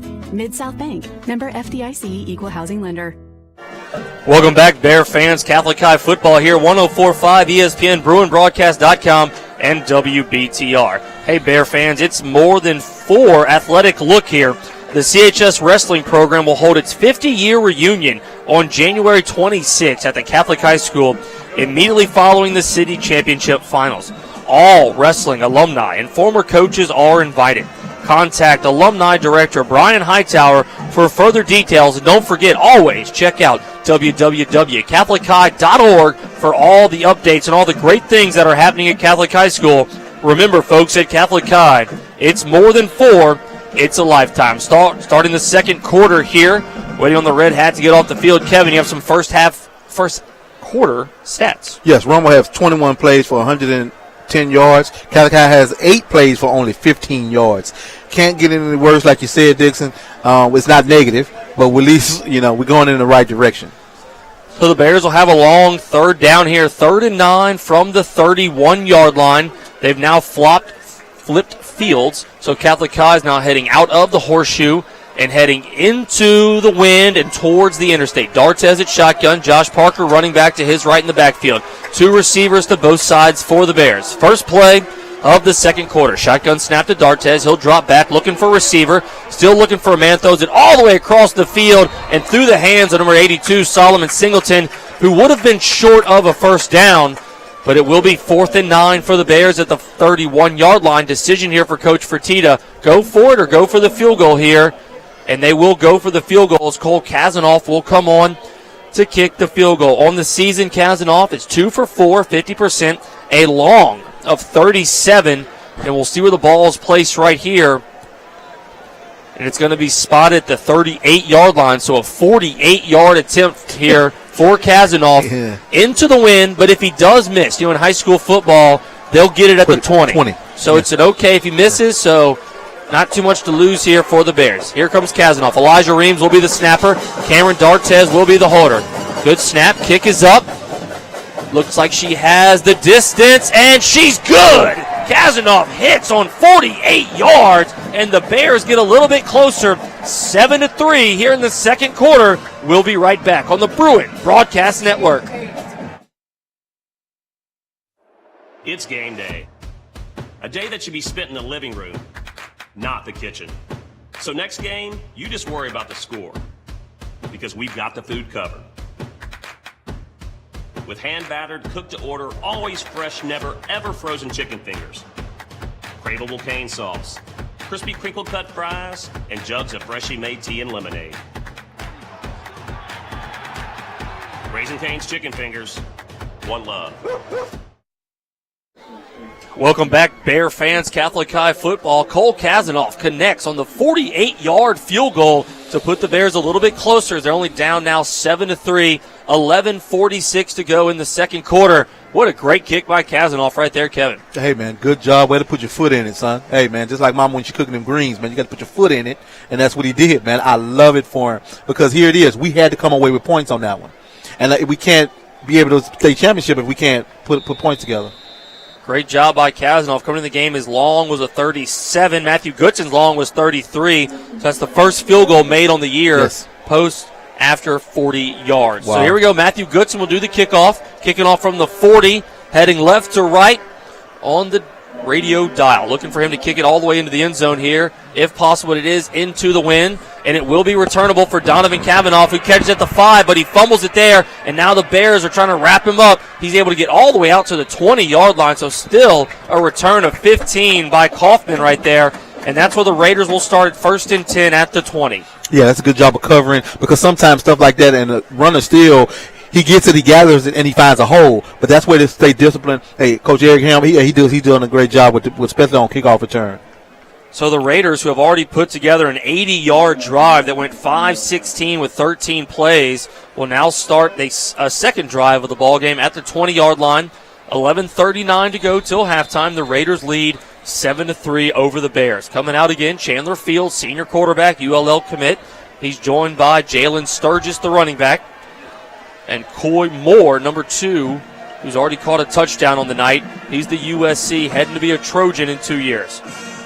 Fields at shotgun, invite Moore in the backfield. Shotgun snap, fakes the handoff, throws it near side to Moore, crosses the 20, then goes out of bounds around the 24-yard line. Pick up a 4 on the play. It'll be 2nd and 6 for the Raiders. Yeah, trying to get him on him. I call those, Kevin's word and verbiage is modified sweep.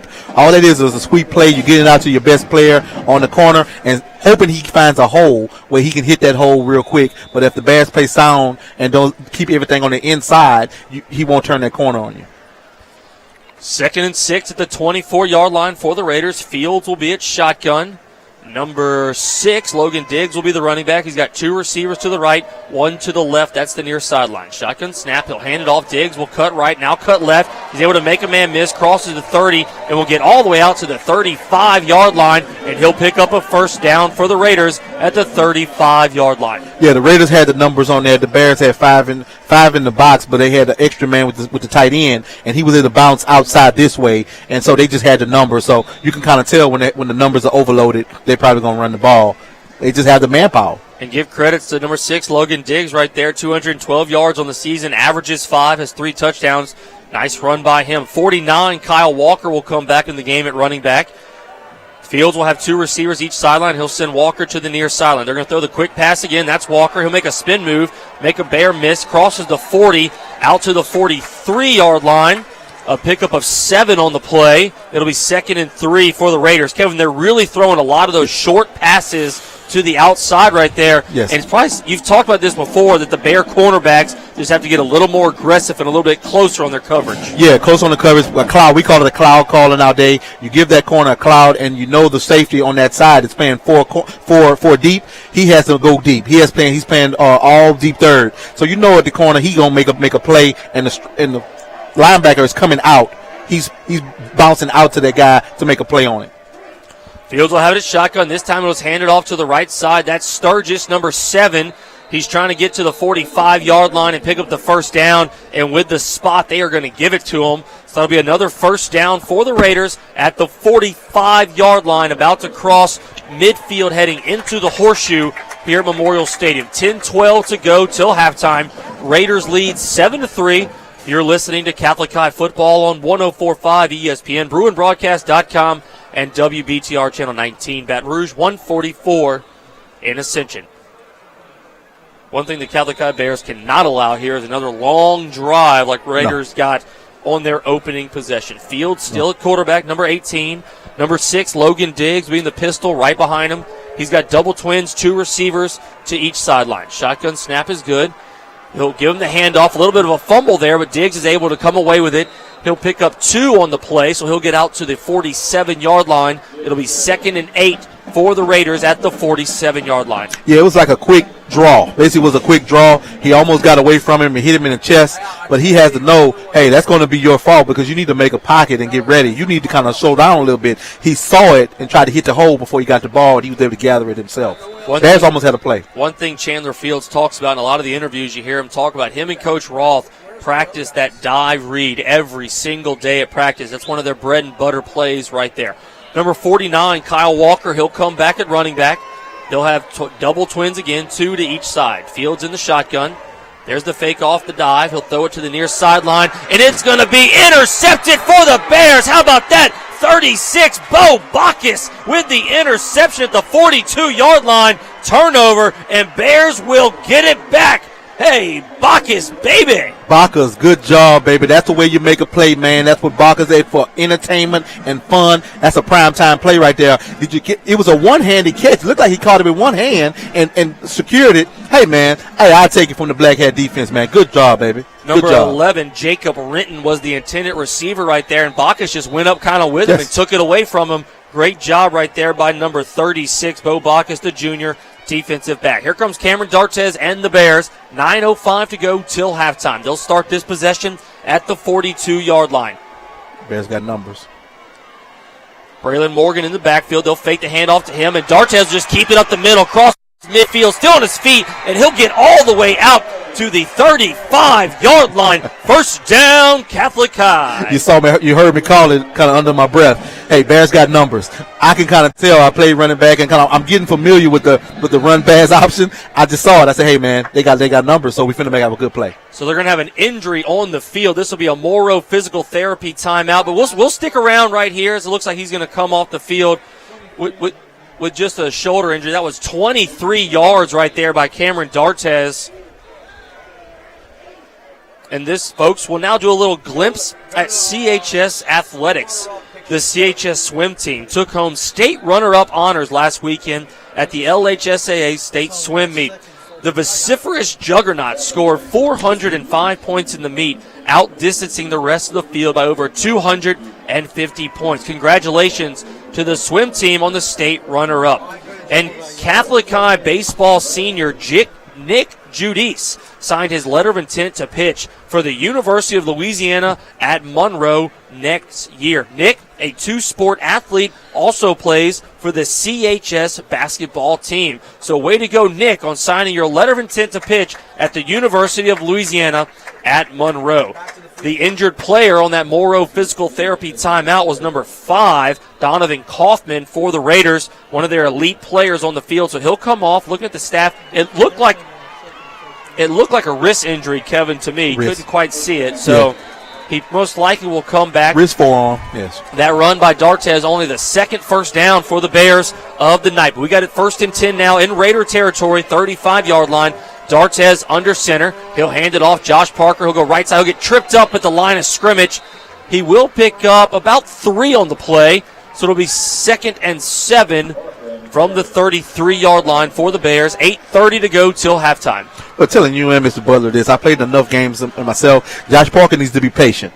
You just have to be patient, and it's going to open up later in the game. That was actually only a pickup of 2 on the play. They're going to spot the ball at the 33-yard line. So it'll be 2nd and 8 for the Bears. 8:14 to go till halftime. Dartez at shotgun. He'll send several men in motion. Hubix, the tight end, will come to the near sideline. He's with Braylon Morgan. Barhorse, the fullback, he's to the right. Dartez just going to keep it. Crosses the 30, 25. Cut it to the near sideline. Jumps over the 20. Down to the 19-yard line. First down, Cameron Dartez. I tell you guys out there, he had numbers on that play, and they were getting confused with the routes, with the formations. The Bears will throw about 20 formations at you during the course of a game. So we'll confuse you, and they're going to maximize on that confusion.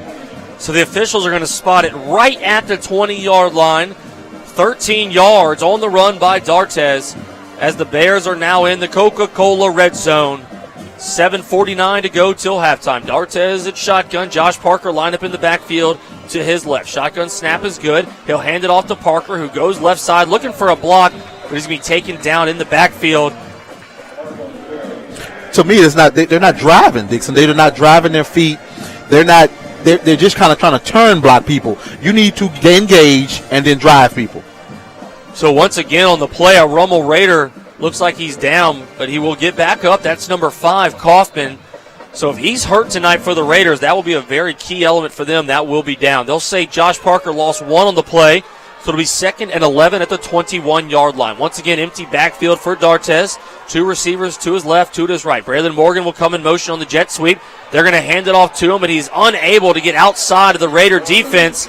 He'll get maybe back to the line of scrimmage. So it'll be 3rd and 11 at the 21-yard line for the Bears. Morgan just not quite fast enough to get around the Raider defense right there. Well, the Raiders are committing to stopping the run. The Raiders saying if you're going to beat us, you need to do some other things, and you need to kind of force some mismatches, and throw the ball short and do some other things with it. But we are not going to let the Bears get outside or run that ball up the middle on us to get this win. So the Bears need to do some other things to combine with that. 6:30 to go till halftime. 3rd and 11 from the 21 for the Bears. Empty backfield for D'Artes. Once again, he's going to take off, heading to the left side. He's going to be dropped as he crosses the 20 to the 19. So it'll be 4th and 9 for the Bears at the 19-yard line. Second quarter, and here comes Cole Kazanoff on to kick his second field goal of the night. Has already completed 1 for 1, booting a 48-yarder. As it's 6 minutes to go till halftime. Cameron D'Artes will be the holder. Elijah Reams will do the snapping. The ball will be placed at the 27-yard line, so this will be a 37-yard attempt coming into the game. That was Cole Kazanoff's long. He's 3 of 5, 60% on the season. Kicking from the left hash into a slight wind. Low snap. Kick is up, and it's going to be blocked. The kick is blocked by the Raiders, and that's where it will be down. So the kick is blocked. 5:36 to go till halftime. The Raiders still lead the Bears 7-3. We'll be right back on the Bruin Broadcast Network. Football and investing have something in common. The stronger the team, the stronger the results. Let the team at Altus Wealth Management of Jesse Daigle, Mickey Guidry, Ronnie Brown, Brad Ewing, Wally McMakin, Jeremy Perk, John Reeder, and John Stewart be on your side for all of your investment needs. From IRA to 401k, Altus Wealth is the team for you. Call them today, 225-201-9300, or visit altuswealthmgt.com. Securities and investment advisory services offered through Genos Wealth Management, member FINRA SIPC. Welcome back, Bear fans. Catholic High football, 5:36 to go till halftime. Raiders lead the Bears 7-3. Cole Kazanoff on the missed field goal. Raiders will just hand it off up the middle right there. They're starting this drive at the 25-yard line. That was number 6, Logan Diggs, on the carry. He'll get it out to the 31-yard line, a pickup of 6. So they'll have it 2nd and 4 from the 36-yard line. Yeah, what Ramos said tonight, they said that we're gonna keep the ball out your offense hand, and we're gonna control the ball, and we're gonna make those 13-play drives. Correction, the ball will be placed. That's at the 32-yard line. So they picked up actually 7 on the play. So it'll be 2nd and 3 from the 32. Raiders are heading into the horseshoe here at the Concrete Coliseum off of Fuqua Street, known as Memorial. Fields in shotgun, sends a man in motion to the far side. Throws the quick pass again. That's Corey Moore who's going to catch it far sideline on the Catholic High School sideline. He'll be pushed out of bounds. Very close to a first down, depending on the spot. And most likely it will be a first down where they've been spotting the footballs so far tonight. Yeah, you have to make sure you come up on that one and make a hard tackle, because they're going to keep throwing that ball to you if you catch that spot pass and he runs 30 yards with it. So you need to let them know right now, that receiver that's blocking you and the guy that's coming out there, that you're ready to come to play tonight. So they're going to say first down, as he will get to the 35-yard line. Coach Fertitta's out there standing at the 31, yelling at the officials over that spot. Sturgis will come out of the ball game. Kyle Walker, 49, will come in at running back. Chandler Fields, shotgun quarterback. 4:41 to go till halftime. Raiders lead the Bears 7-3. Semi-final action here. Division I football. Winner heads to the Mercedes-Benz Superdome. Shotgun, quick throw again to the far sideline. Once again, Coy Moy on the far sideline, Catholic High sideline. Had a man to beat, but he slips on the play. He'll pick up 8 out to the 43-yard line, so it'll be 2nd and 2 for the Raiders. Yeah, I think they've seen that on film, and you can go back through our thing from Charlene's Catholic to EA to Santa Maria. Those little spot passes have been killing us all year because it forces us to come up and make plays on them. One thing you got to be worried about, though, with Coy Moore and his athletic ability, they keep throwing those short spot passes to him. He can go deep and connect deep, and Chandler Fields definitely has the arm to hit him. 28 comes into the ball game. Logan Bertassini, he'll be the fullback. 3 receivers to the near side, 1 to the far side. That's Moore. He'll go in motion now. They'll do the quick toss to him as he comes near sideline, looking for a man to beat. He's going to be far back in the backfield, and the Bears are going to bring him down all the way back at the 31-yard line. A loss of 13 on the play right there for Catholic High, and Rummel's going to have it 3rd and 14 for the first down. Great job on that black hat defense for the Bears, tackling Moore in the backfield. Yeah, one thing is about having a great athlete on the team. At some point, you go to the well's going to be dry if you're playing as a team. And that's the prime example of that. He's trying to turn the ball back and go back all the way across the field. You can't do that on a great defense like Catholic High.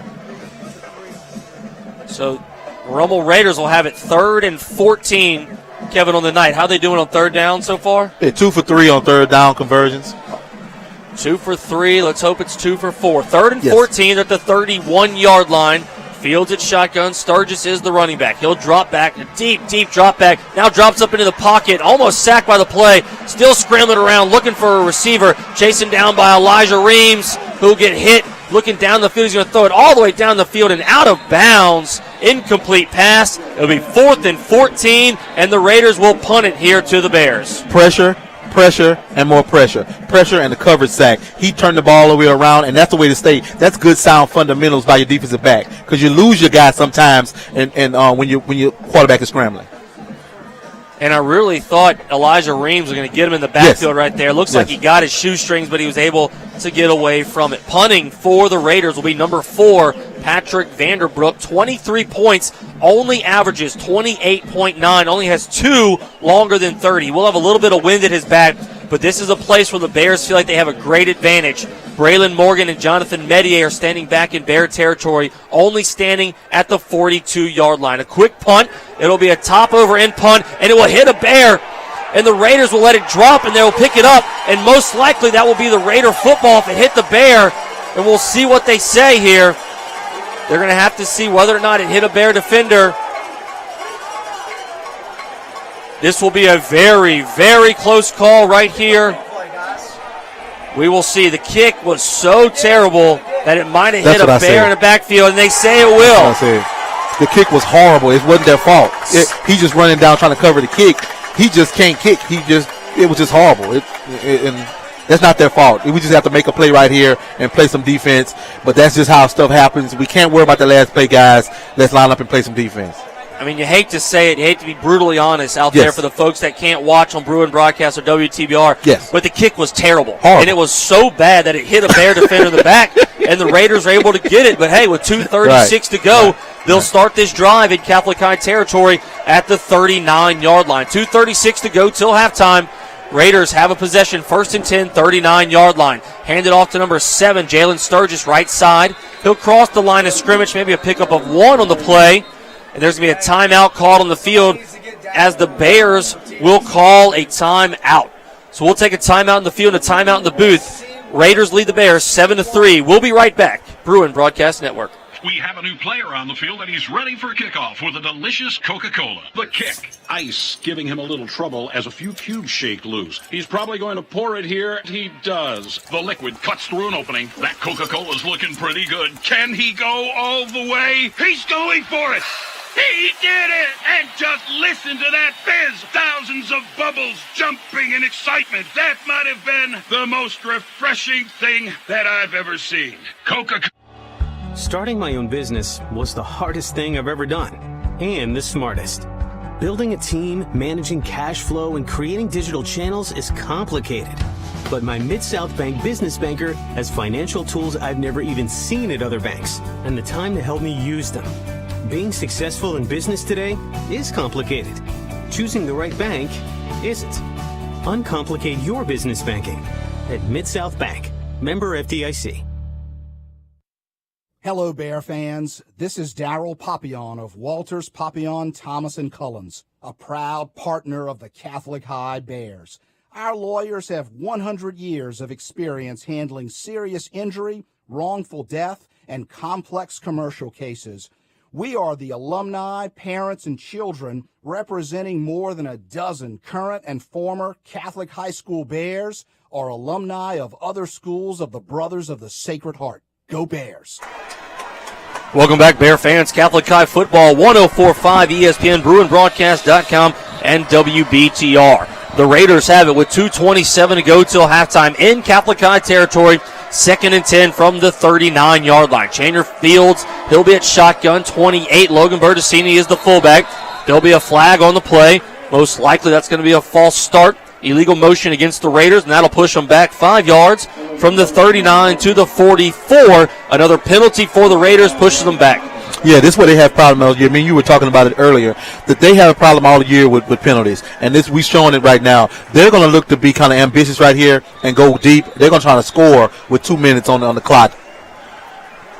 So number 17, Armour Rashal will come back in the game. 49, Kyle Walker, he'll be the running back. 2nd and 15 now from the 44. 3 receivers to the far side, his right. Chandler Fields goes with the hard count, trying to get the Bears to jump, and they do not. Shotgun snap once again. Quick throw, far side. Corin Moore, far sideline. There is a penalty flag that comes down, and most likely that is going to be a holding against the Raiders on the far side of the football field, and that'll bring the ball back even more. Yeah, with the ref on that side, and he's right by you, he's going to call it a holding.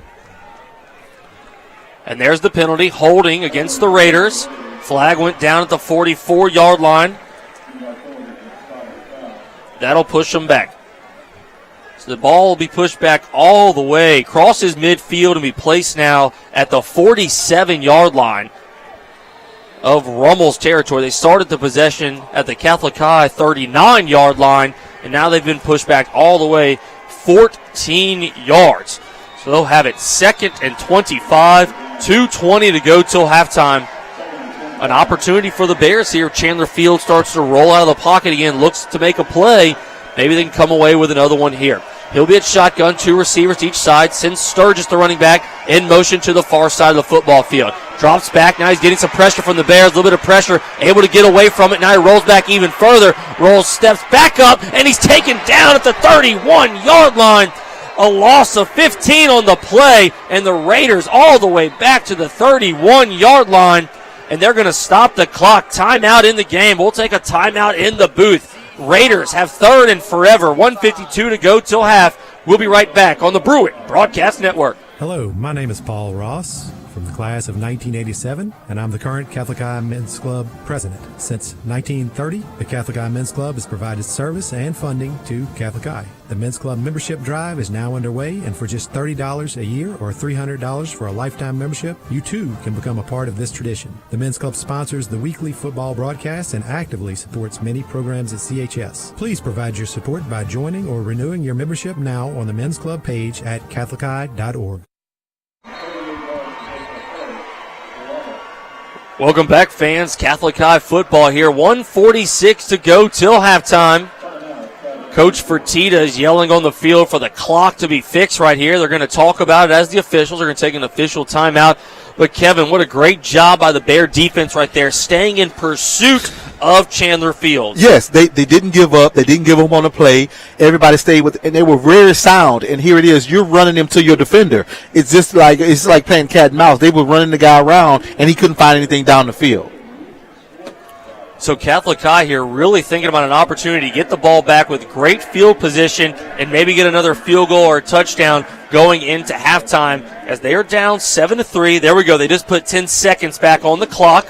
So great job by Coach Fertitta and the staff paying attention to that to make sure we get enough time on the clock right there for the Bears. So it's going to be 1:55 to go till halftime. Bears down 7-3. The ball's going to be placed at the 32-yard line of the Raiders. They have to get all the way to the Catholic High 29-yard line.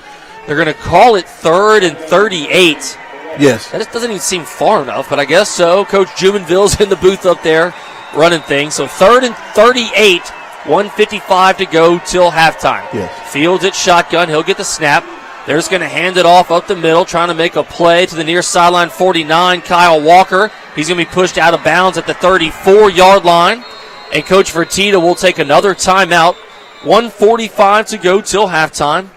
Bears are trying to get the football back here on the punt and have an opportunity to put some points on the board, down 7-3 so far in the ball game. You know, Kevin, one of the things I was looking at, Catholic High coming into the game, they score over 22 points. They're 10-0. Yes. If Rummel can hold their opponents to under 10 points, they win. They're 5-0. Yes. One of those things tonight has got to break.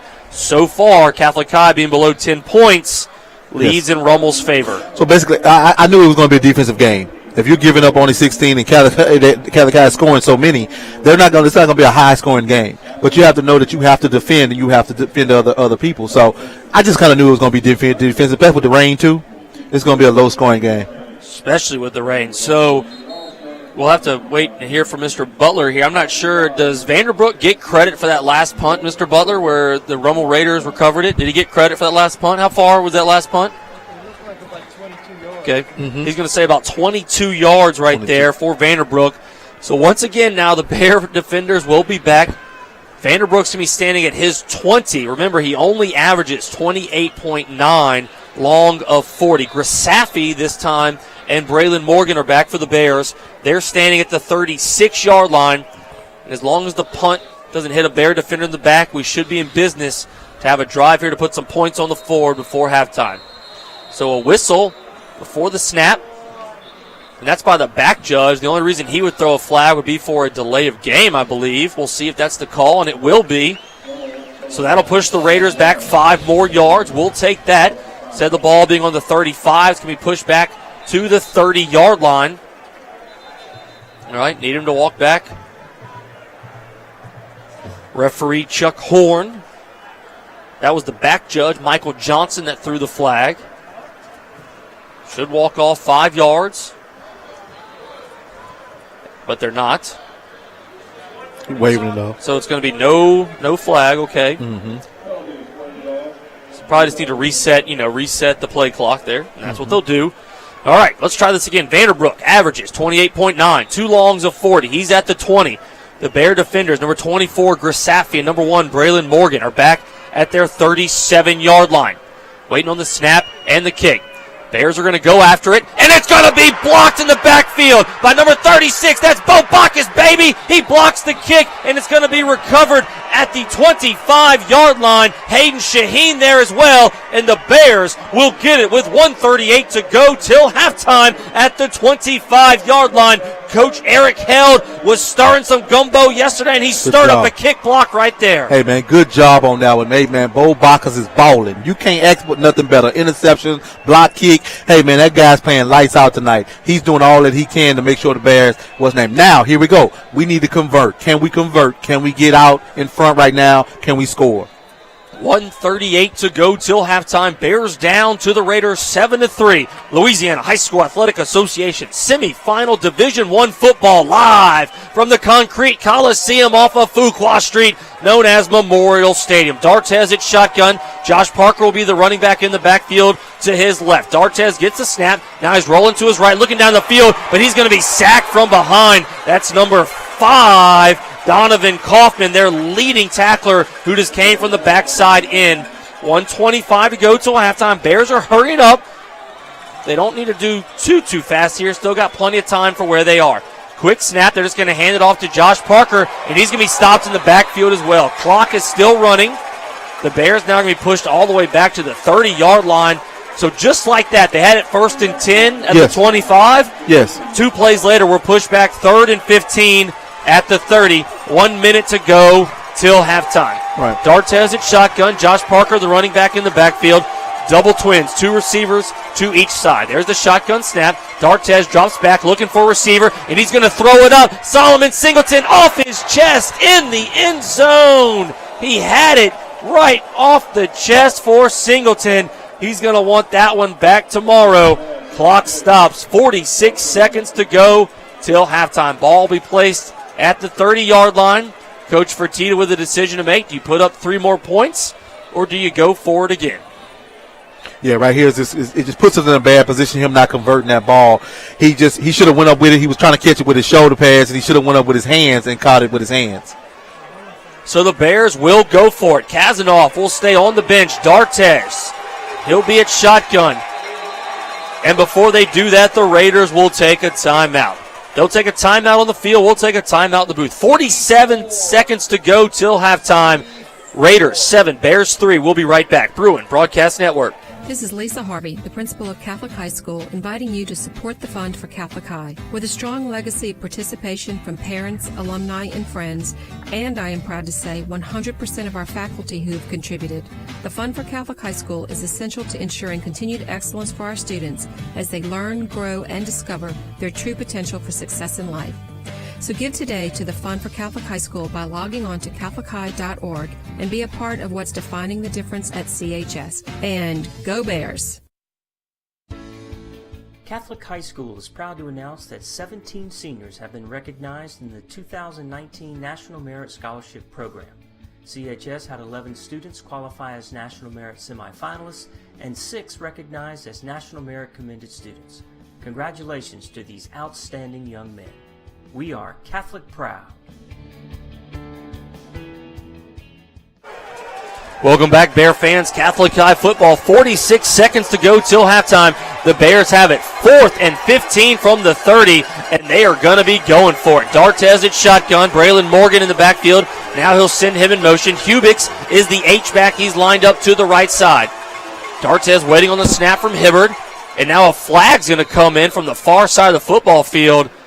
From where that is, that's got to be encroachment on the defense, and that's what it's going to be. So they're going to say offsides on the defense. That'll put the Bears 5 yards closer.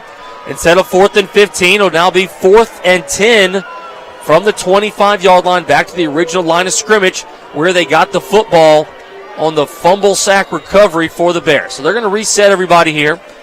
4th and 10, 46 seconds to go.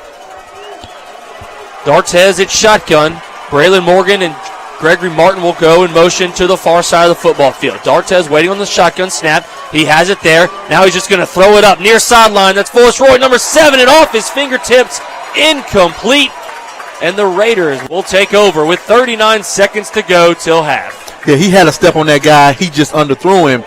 I was thinking that he should have put some more air under it. It actually would have been a better throw with some air underneath it. So I think that timing comes together later on, but we still had to go for it on that one because we're not losing. It's only 39 seconds. 39 seconds to go till half. The Raiders will get the football back. Now 25-yard line. They're up 7-3 on the Bears.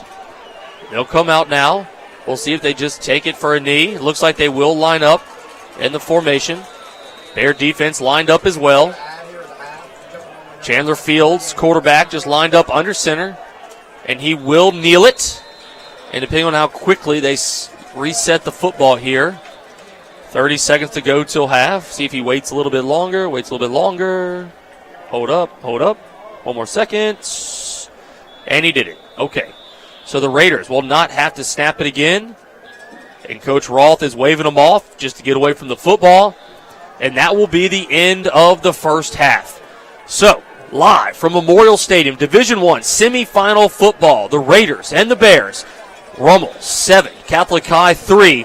We will be right back after this on the Bruin Broadcast Network. Welcome to SLOCAL. SLOCAL is an educational initiative that allows you to give back to a school while supporting local businesses. Sign up in 3 easy steps, and 25% of your subscription will go back to a school of your choice, all while you enjoy savings and offers from your favorite local businesses. It's as simple as finding a business, opening the page, and redeeming the offer. Go to www.getslocalat.com to find out more today.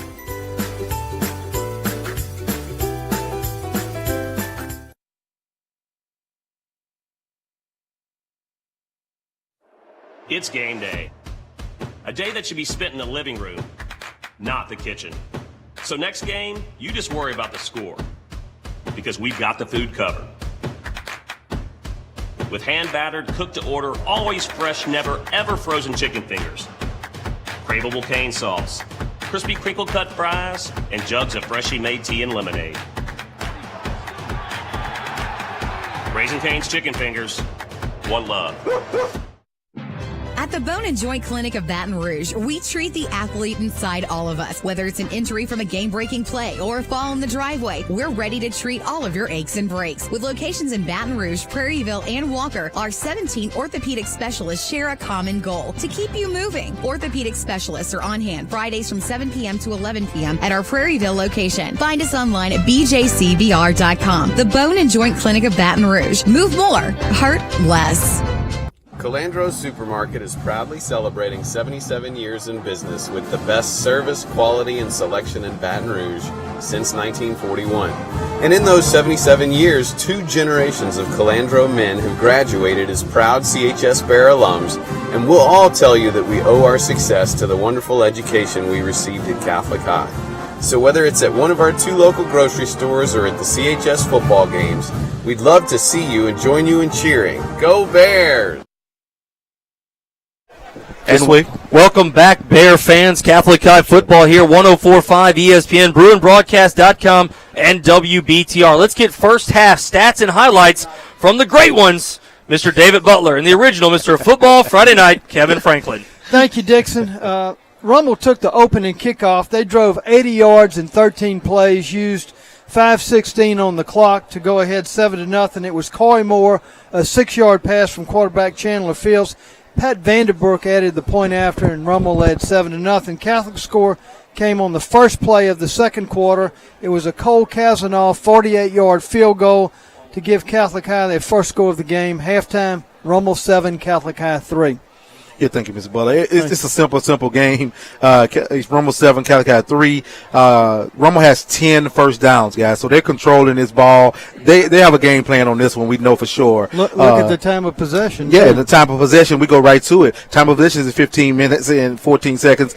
Catholic High has 8 and 46. So that shows you they're going to keep the ball, especially with this wet weather out. And looking at the total offense, you told me earlier, 36 plays, 130 yards. Catholic only has 9 for 49 yards. And we only have 3 first downs. And that's it. I mean, it's not really much going on. There's not much we could tell you guys. Coy Moore, we always knew the guy was going to be great. He has 10 catches for 76 yards and a touchdown. I mean, so we kind of knew that he coming into the game that he was going to be kind of the guy that we look to. Do in the next half, do I expect things any different? I think Catholic High, we are a third quarter team. We're going to make some corrections, and I think it's going to come back. We had some opportunities. So. Yeah, we did have some drop passes. Yeah, and the drop passes there, and also the 2 fumbles and stuff like that, and the missed field goal. So we would have been up. So that's the stats for you. Thank you to Mr. David Butler and Kevin Franklin for the stats and first half highlights on the Raising Cane's halftime show. Stick around, folks. Class of 1997, Brandon Landry joins us in the booth for our halftime show. We'll be right back on the Bruin Broadcast Network. You know, in following in the charism of the Brothers of Sacred Heart, there's so many components of it. There's a religious component, there's the academic component, there's the athletic component.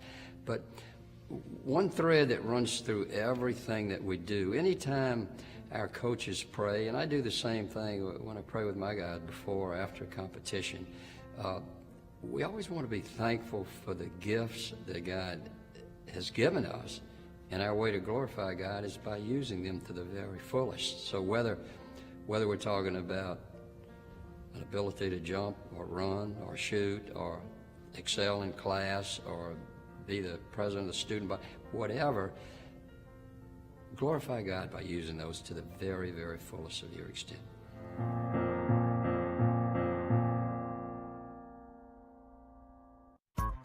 Dozy Place in Mid-City Baton Rouge is your family-friendly neighborhood steakhouse right around the corner from Catholic High. Just like the Bears, Doze is all in on their commitment to a winning team. They hand-cut their steaks daily with beef loins that are aged at least 21 days. So head to Doze before or after the game and help them keep the winning tradition.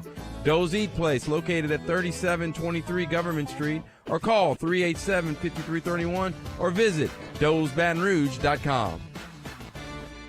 Catholic High football, a tradition. The Fourier Insurance Agency knows about traditions, as the Fourier Insurance Agency has been serving the insurance needs of Baton Rouge since 1946. The Fourier Agency can use the experience to give you the right amount of insurance tailored to your specific needs. For your home, auto, boat, or for your commercial insurance requirements, including general liability, property, and workers' compensation. The Fourier Insurance Agency uses the most respected and stable companies in the world to protect your future and your tradition. And go!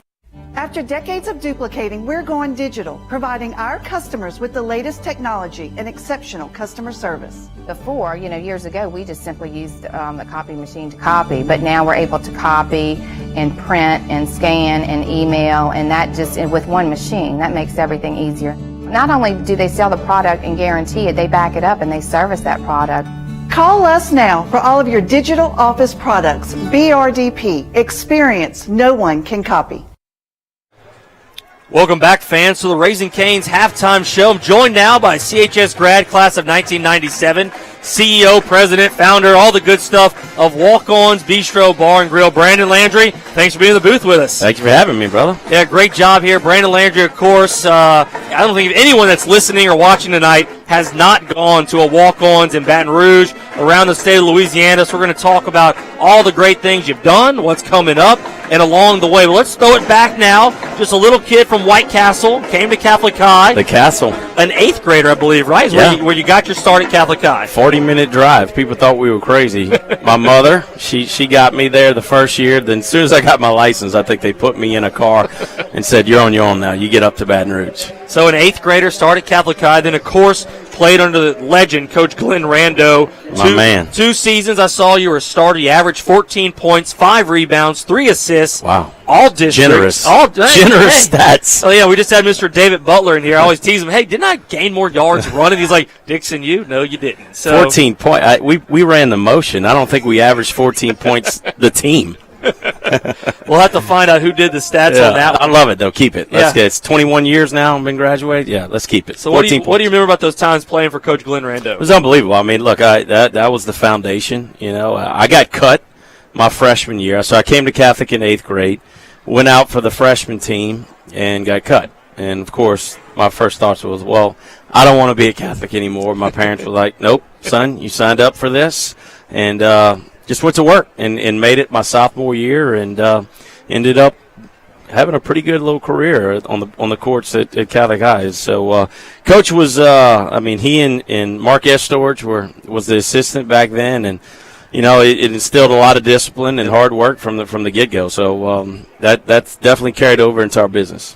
So after Catholic High, of course, we all know you went on to LSU, where, of course, you were not a starter, but you're not so much. Arguably the most famous walk-on now after you name your restaurant after walk-ons over there. So you're at LSU from 1997 to 2000. I think you played that time under Coach John Brady. Yep. Kind of what's the difference for folks at home? You're going from high school basketball to college basketball. What's the difference? Well, it's your life. I mean, when you get to college and you get on I went out there as well and got cut, and Brady came right in and cut a lot of guys off of that team, and he just had to get a lot of the weeds out of there. And so my good buddy Anthony Piazza was a manager, and Brady told him one morning, he said, your roommate, he still want to practice? And Piazza called me up, and I said, I'll be there at 5:30 tomorrow morning. And the rest is history. But no, look, it's 5:30 a.m. work. I don't care if you're the best player, if you're the starter, if you're Stromile Swift, or if you're Brandon Landry. I still had to get up at 5 and run till I threw up and do everything the starters did. But, look, people ask me all the time, would you do it over again? Absolutely. I played 7 minutes my senior year, and I would do it again 100 times. But just because of the experiences I had. I mean, I traveled the world, literally. We went to Italy. We went to Hawaii. I mean, some of my best friends today are my teammates at that time. And then the connection, I wouldn't be in the restaurant world, and it definitely wouldn't be called walk-ons if I wouldn't have done that. Starters just doesn't have the same ring, it does. right? You know how many jokes I got? Hey, we're opening up a new place right across the street from me. We're going to call it Starters. Yeah. Not funny. Look who's laughing now. So you finished LSU in 2000. Yeah. We opened the first walk-ons right there under the stadium shadows of LSU in 2003. 03. You know, tell the folks at home that 03 to 00 time period, what's Brandon Landry doing to learn the restaurant business? Where does the idea happen for the folks at home that have never heard about the napkin? Well, yeah, we were literally on the way back on the plane ride from the University of Tennessee in Knoxville. And Jack and I, we were walk-on, so we didn't play that night. So we were very well rested on the plane ride home. All the starters were sleeping, and we started doodling on the little bev nap.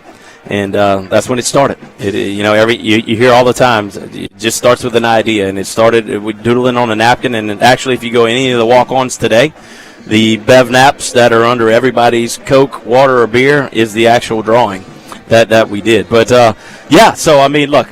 Once again, people thought we were crazy. We did it as a school project in Dr. Justice's class. It was an entrepreneurship class at LSU, and he gave us a C. Yeah. And C student. I was a C student all through Catholic High, by the way. So look, that was par for the course. But we did it. We kept working at it. That walk-on mentality kicked in from the get-go. Right. We weren't going to take no for an answer. We were going to keep working and keep busting our tail. We went to the first bank and said, "Look, we got this great idea." And they said, "Yeah, that's great, but no." And then we went to number 2, 3, 4, 5, and 6. And they all said no. Once again, the walk-on mentality kicked in. Number 7, the guy said, Mr. Mike Anderson here, not the restaurateur, but the banker in town. He and Mr. Andre Fruget, 2 dear friends of mine now, they looked at Jack and I, and they said, if you guys are willing to bust your tail, we're willing to back you. And so we got the loan, and we got in a lot of debt that day and didn't know a whole hell of a lot about the restaurant business, but we kept working at it, and look, here we are. We just made our 15-year anniversary in 2018. Unbelievable. And, one thing for the folks at home, I remember you opened up on a game day. Yeah. And just the Georgia game. Chaos, the Georgia game. Right? Chaos, yeah, right? Yeah, it was nuts. Look, you don't know what you don't know.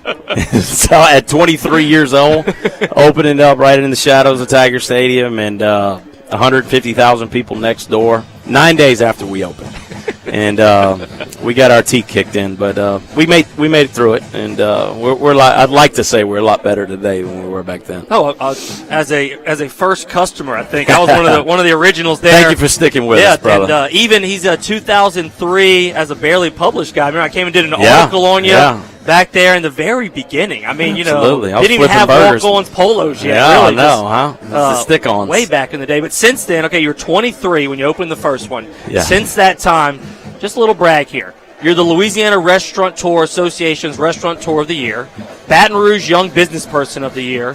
You're a 2011 Baton Rouge Business Report Top 40 Under 40. Baton Rouge Sales and Marketing Executive Marketer of the Year, and just last year, LSU named you as the Young Alumnus of the Year.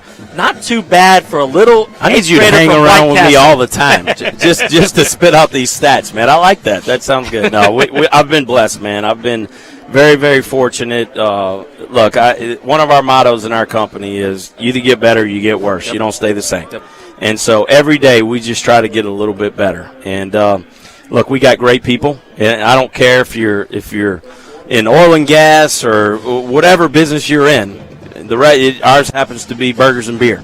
And look, we treat our people well.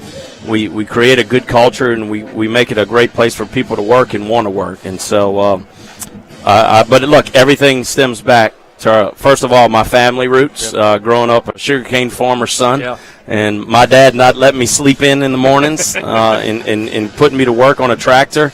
And then, look, Catholic High. Some of my best friends today. One of them, Brian Hightower, sitting right here, and then he was a classmate of mine, and then the Anthony Piazza, Stephen Schutz, Randy Gilliams, Adam Saran. All these guys, we're very, very close, and that's all Catholic High. Yeah, really, really. If you can ever party with Brandon Landry and the crew, I'd recommend it. Those days are over, man. But, my wife's right there. She's cool. But also what was really fantastic, in 2012, ESPN named y'all the #1 sports bar in America. And I don't know, I thought something just really clicked in 2012 and kind of exploded a little bit after that. Yeah, that was a bit. Look, an award is an award, right? But that was a big one. That definitely put us on the map. It gave us that credibility, and then when you can put ESPN's name in front of it, it gives you that national recognition. And so that was a big step for us, because that was the day that we decided, okay, we're going to grow the brand. We think we have something special here. We're not your typical sports bar, if that makes sense. And they talked a lot about just the Louisiana cuisine and family friendly and everything that we were hoping we were getting credit for. Yeah. It did a lot for us. And then it, I was fortunate enough that opened up the eyes to my new partner, number 9, that played last night. And so he started asking a few questions after we won that award, and he's good to have. Yeah, he's been a great partner. That's, of course, he's talking about Drew Brees. I don't know if you might have heard of that guy. But so He's pretty far, good at football. You were 23 when you opened. You're now at the 24th open store, which just opened across the river in Bruin, yeah, correct? Bruin, yeah. So we're in Louisiana, Mississippi, Alabama, and Texas. So how about this? Bruin broadcast, this goes over literally the world. We got people in Iraq watching, Japan, Canada. But if you're in the following states, Arkansas, Colorado, Florida, Georgia, North Carolina, Oklahoma, South Carolina, and Tennessee, franchise rights have been bought. And potentially a walk-ons. Yeah, everything's in coming your development. way, huh? Yeah. We got, I think we're entering, we'll be in 13 states next year. Wow. After 2019. And so we just broke ground in South Florida. We're doing Fayetteville, North Carolina next week. We'll be up in Northwest Arkansas. After the first of the year. Colorado, we open up our first Dallas location right after the first of the year. So things are happening. It's keeping us busy for sure. But look, we have a really, really good team, and we're doing it the right way, though. I mean, we're going majority of the franchise route now, but we're taking our time. It sounds crazy. We will double the company next year. That I say we're taking our time and we're doubling the company, but we've set ourselves up for success. We've really invested in the infrastructure the last couple years, and I know you came to our office and you saw the team that we have, and we're excited about the growth. And one of the really neat things, the investment that you're making in the company, you're giving back to Catholic High. For the folks that want to come out to a basketball game this year, a wrestling match, you'll see it at the Challenge Day. We have this beautiful, I'm going to call it the walk-on scoreboard. I don't know what the official title of it will be, but brand new scoreboard in the cave on Clay Cut, as I call it, but just fantastic, and all that you're giving back to Catholic High. Hightower and Jamie Seeger, they're very good fundraiser people, man. I mean, they're good at what they do. But no, look, I've done it from the day we started business. The reason why you're successful is because of where you come from and the people that support you. And like I said, it goes back to my roots at Catholic High and LSU and, of course, my family. And so I give back, and our team gives back as much as we possibly can. So that was lots of hours spent on that court. They didn't have the electric bleachers that they have now. We had to push them in and pull them out and jam your fingers and things like that. And now they have don't they have air conditioning heater now? Oh, yeah. Yeah. These kids are spoiled, man. Individual showers in the locker room. Yeah, Hightower's raising too much money. Don't listen to that, folks. I promise you that's not true. Hey, Brandon, we've been so honored that you joined us in the booth. Thanks for having me. Tonight. Bears are down 7-3. We're good. I know you saw a little bit of it. What do you think is going to happen in the second half? We're good. I mean, look, the rain is stopped now, right? Yeah. So it's just a wet field. I saw them last year in the state championship. I'm pretty excited. I have a little nephew that's my sister's son. He's at U High, so I gotta go check on him as well. But look, I think we're fine here. So the class of 1997, Brandon Landry, CEO, president, founder, all of it, of Walk-Ons, Last In Concept still? Or no, it's Walk-Ons Enterprises. Walk-Ons Enterprises now. So be coming to you. And if you're watching the game, Evangel versus John Curtis, go to New Orleans, go to the Shreveport location. Metairie. After tonight, you can go to corporate location, go to the Burbank location. If you're anywhere in the state of Louisiana, the Gulf South, go check out a Walk-Ons. I'm personally a big fan of the grilled shrimp wrap. That's my thing. Can't beat it. Angels on horseback, all the good stuff. Folks, I've eaten a few days at the Walk-Ons, but a great friend and a great Catholic High alum truly emphasizes and embodies all that we mean. We say it's more than 4, it's a lifetime. Brandon, thanks for joining us on the halftime show. And go Bears. Go Bears, and stick around. We'll be right back on the Bruin Broadcast Network. This is Director of Advancement Jamie Seeger from the class of 1990 for the Fund for Catholic High School. Since 1894, the Brothers of the Sacred Heart have relied on gifts providing financial support to keep CHS strong. Your gift to the fund is essential to student success and allows our students to discover their true potential for success in life. Every gift counts, and you can make a difference with your generous support through the legacy of giving at CHS. Giving is easy. Go to CatholicHigh.org to make your gift today. Parents, alumni, friends. Together for every student, every year. Catholic High School is proud to announce that 17 seniors have been recognized in the 2019 National Merit Scholarship Program. CHS had 11 students qualify as National Merit semifinalists and 6 recognized as National Merit Commended students. Congratulations to these outstanding young men. We are Catholic proud. Calandro's Supermarket is proudly celebrating 77 years in business with the best service, quality, and selection in Baton Rouge since 1941. And in those 77 years, 2 generations of Calandro men have graduated as proud CHS Bear alums, and we'll all tell you that we owe our success to the wonderful education we received at Catholic High. So whether it's at one of our 2 local grocery stores or at the CHS football games, we'd love to see you and join you in cheering. Go Bears! At Spine and Sports Injury and Rehab Centers, we are a multidisciplinary practice providing comprehensive treatment plans for all your injury needs. Whether sports, auto, or work-related injuries, we at Spine and Sports care for anything from minor spine and extremity injuries to severe herniated or bulging discs and spine and extremity injuries. Dr. Shay Corbin is a certified chiropractic sports physician and offers non-surgical options for all your injury needs. Visit www.docshay.com.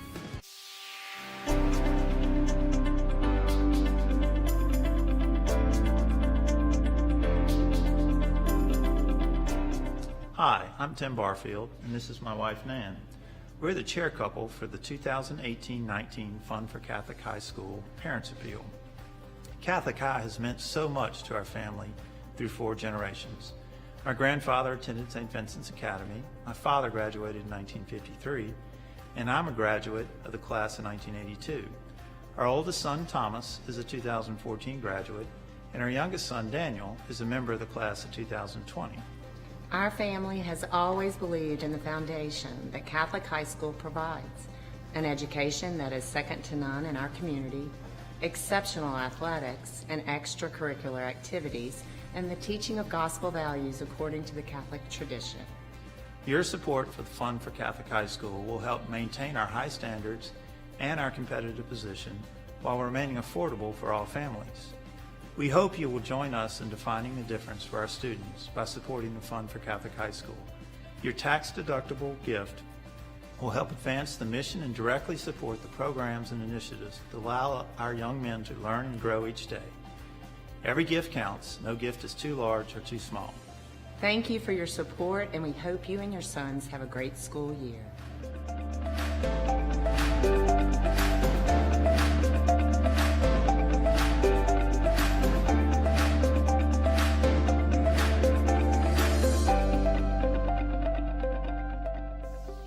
Now you can shop online with Marucci Sports this school year. Marucci is committed to outfitting Bear fans with the highest quality products by now offering its premier line of fan apparel for all of our CHS athletic teams online. Log on maruccisports.itemorder.com and enter CHS Bears in all caps in the sales code to view this year's entire line of fan gear. That's maruccisports.itemorder.com and enter. Hello, my name is Paul Ross from the class of 1987, and I'm the current Catholic High Men's Club president. Since 1930, the Catholic High Men's Club has provided service and funding to Catholic High. The Men's Club membership drive is now underway, and for just $30 a year or $300 for a lifetime membership, you too can become a part of this tradition. The Men's Club sponsors the weekly football broadcast and actively supports many programs at CHS. Please provide your support by joining or renewing your membership now on the Men's Club page at CatholicHigh.org. And welcome back, Bear Nation. Second half football here live on 104.5 ESPN, BruinBroadcast.com, and WBTR. I'm Dixon Wallace McMakin, voice of the Bears, joined by the greats, the Grizzly greats, Mr. David Butler, and the original Mr. Football Friday night for the semifinal action. We're in the second half of play here from the Concrete Coliseum. The Raiders lead the Bears 7-3 heading into the second half. The Raiders won the toss to begin the game, and they chose to receive the football. So Catholic High will get the ball to start the second half. Kicking off for the Raiders will be number 4, Patrick Vanderbrook to kick off at the 40. Back to receive for the Bears, number 6, Josh Parker, and number 1, Braylon Morgan. Thanks again to class of 1997, Brandon Landry, for joining us on the Raising Cane's halftime show. I want to thank all those Catholic High corporate partners: Walk-On's Bistro, Mid-South Bank, Slocal, Baton Rouge Coca-Cola, Marucci, Morrow Physical Therapy, Raising Cane's, Lamar, Shoppers Value, and Walters, Papillon, Thomas, Cullens, Attorneys at Law. Here we go, semifinal action, and the second half kickoff has begun. A high, loopy kick, but there is a flag that came down, which will be offsides against the Raiders. So that'll push them back 5 yards, and they'll re-kick from the 35-yard line. Kev, what happened to those first half stats you saw? What stuck out for you that we need to work on here in the second half? They're really dominating the running game, and they're dominating the clock, brother. That's simple as I can tell you. They dominate the clock, and they're keeping the ball. They're keeping it away from us. So what we need to do is basically we need to kind of make some plays and start putting together drives, and I think we'll be fine. We are a third-quarter team, and I think we're going to have to show that today. I think you have some of that in the third quarter. How are we doing in the third quarter when it comes to points? Yeah, the third quarter, I had that. Let me see. We had that one. I'm glad you asked that, brother. Yeah. You're asking some good questions, man. Good job. In the third quarter, we are outscoring opponents by over 200 points. And I remember doing that one early in the year because we were outscoring them by 200, 300 points. They were one getting, but in the fourth, remember you talked about it, it's about 14. The spray was about 14. So Vanderbrook will kick it off. Josh Parker will get it at the 14-yard line, trying to get behind his wedge. He's able to get all the way out to the 28, maybe the 29-yard line, and that's where the Bears will start their first possession of the second half. Catholic High only scored 3 points in the first half. And Kevin, you know, one of your keys to victory tonight, protect the middle in the red zone and convert in the red zone. Yes. And the Bears were not able to do that too efficiently in the first half. Yeah, so the Bears, in the first half, the Bears had some good things going on, but we do need to know that the Bears, they had some miscues, the fumble, and also that long, they missed that pass on that long touchdown. So here comes Cameron Dartez and the offense. Barhorst will be the fullback, empty backfield. Braylon Morgan will go in motion. Shotgun snap, he'll fake the handoff, and Dartez will just keep it left side. He'll get all the way out to the 35-yard line. A pickup of 7 on the play. It'll be 3rd and 3 from the 35. Great job by Dartez on the QB keeper. Yeah, Dartez's legs wasn't accounted for I think in Romo's stats and in their film study. He's missed about two or three games, so they didn't account for that. They said they were going to commit to the run, but not stopping the run of the quarterback. Stopping Josh Parker was they were concentrating on. 2nd and 3 from the 35 for the Bears. Dartez once again in shotgun. This time he'll throw the quick pass to the far side. Tipped by the Rummel defender, but able to come away with it. Solomon Singleton made the catch, and he got right back to the line of scrimmage, so almost intercepted by the Rummel Raiders right there. Fortunate for the Bears that Singleton's able to come down with it, but they'll have it 3rd and 3 from the 35-yard line. Yeah, that's a good job of still trying to stay focused on the ball. Now, I think that's what Solomon did before. He missed that long one. He was like, look, I'm going to catch everything that's thrown to me now, and I think I'll be fine. So Dartez and the Bears, 3rd and 3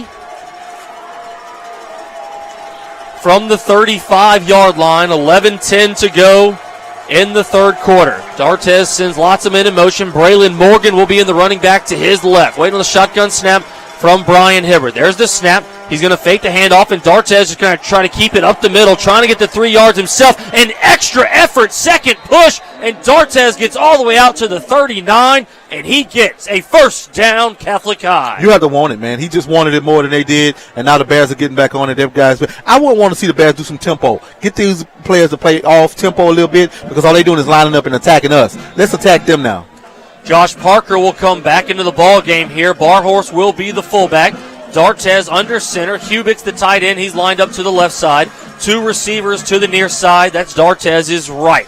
Hand off to Josh Parker, trying to make a man miss. Cuts it to the far side. Able to pick up a yard on the play out to the 40-yard line.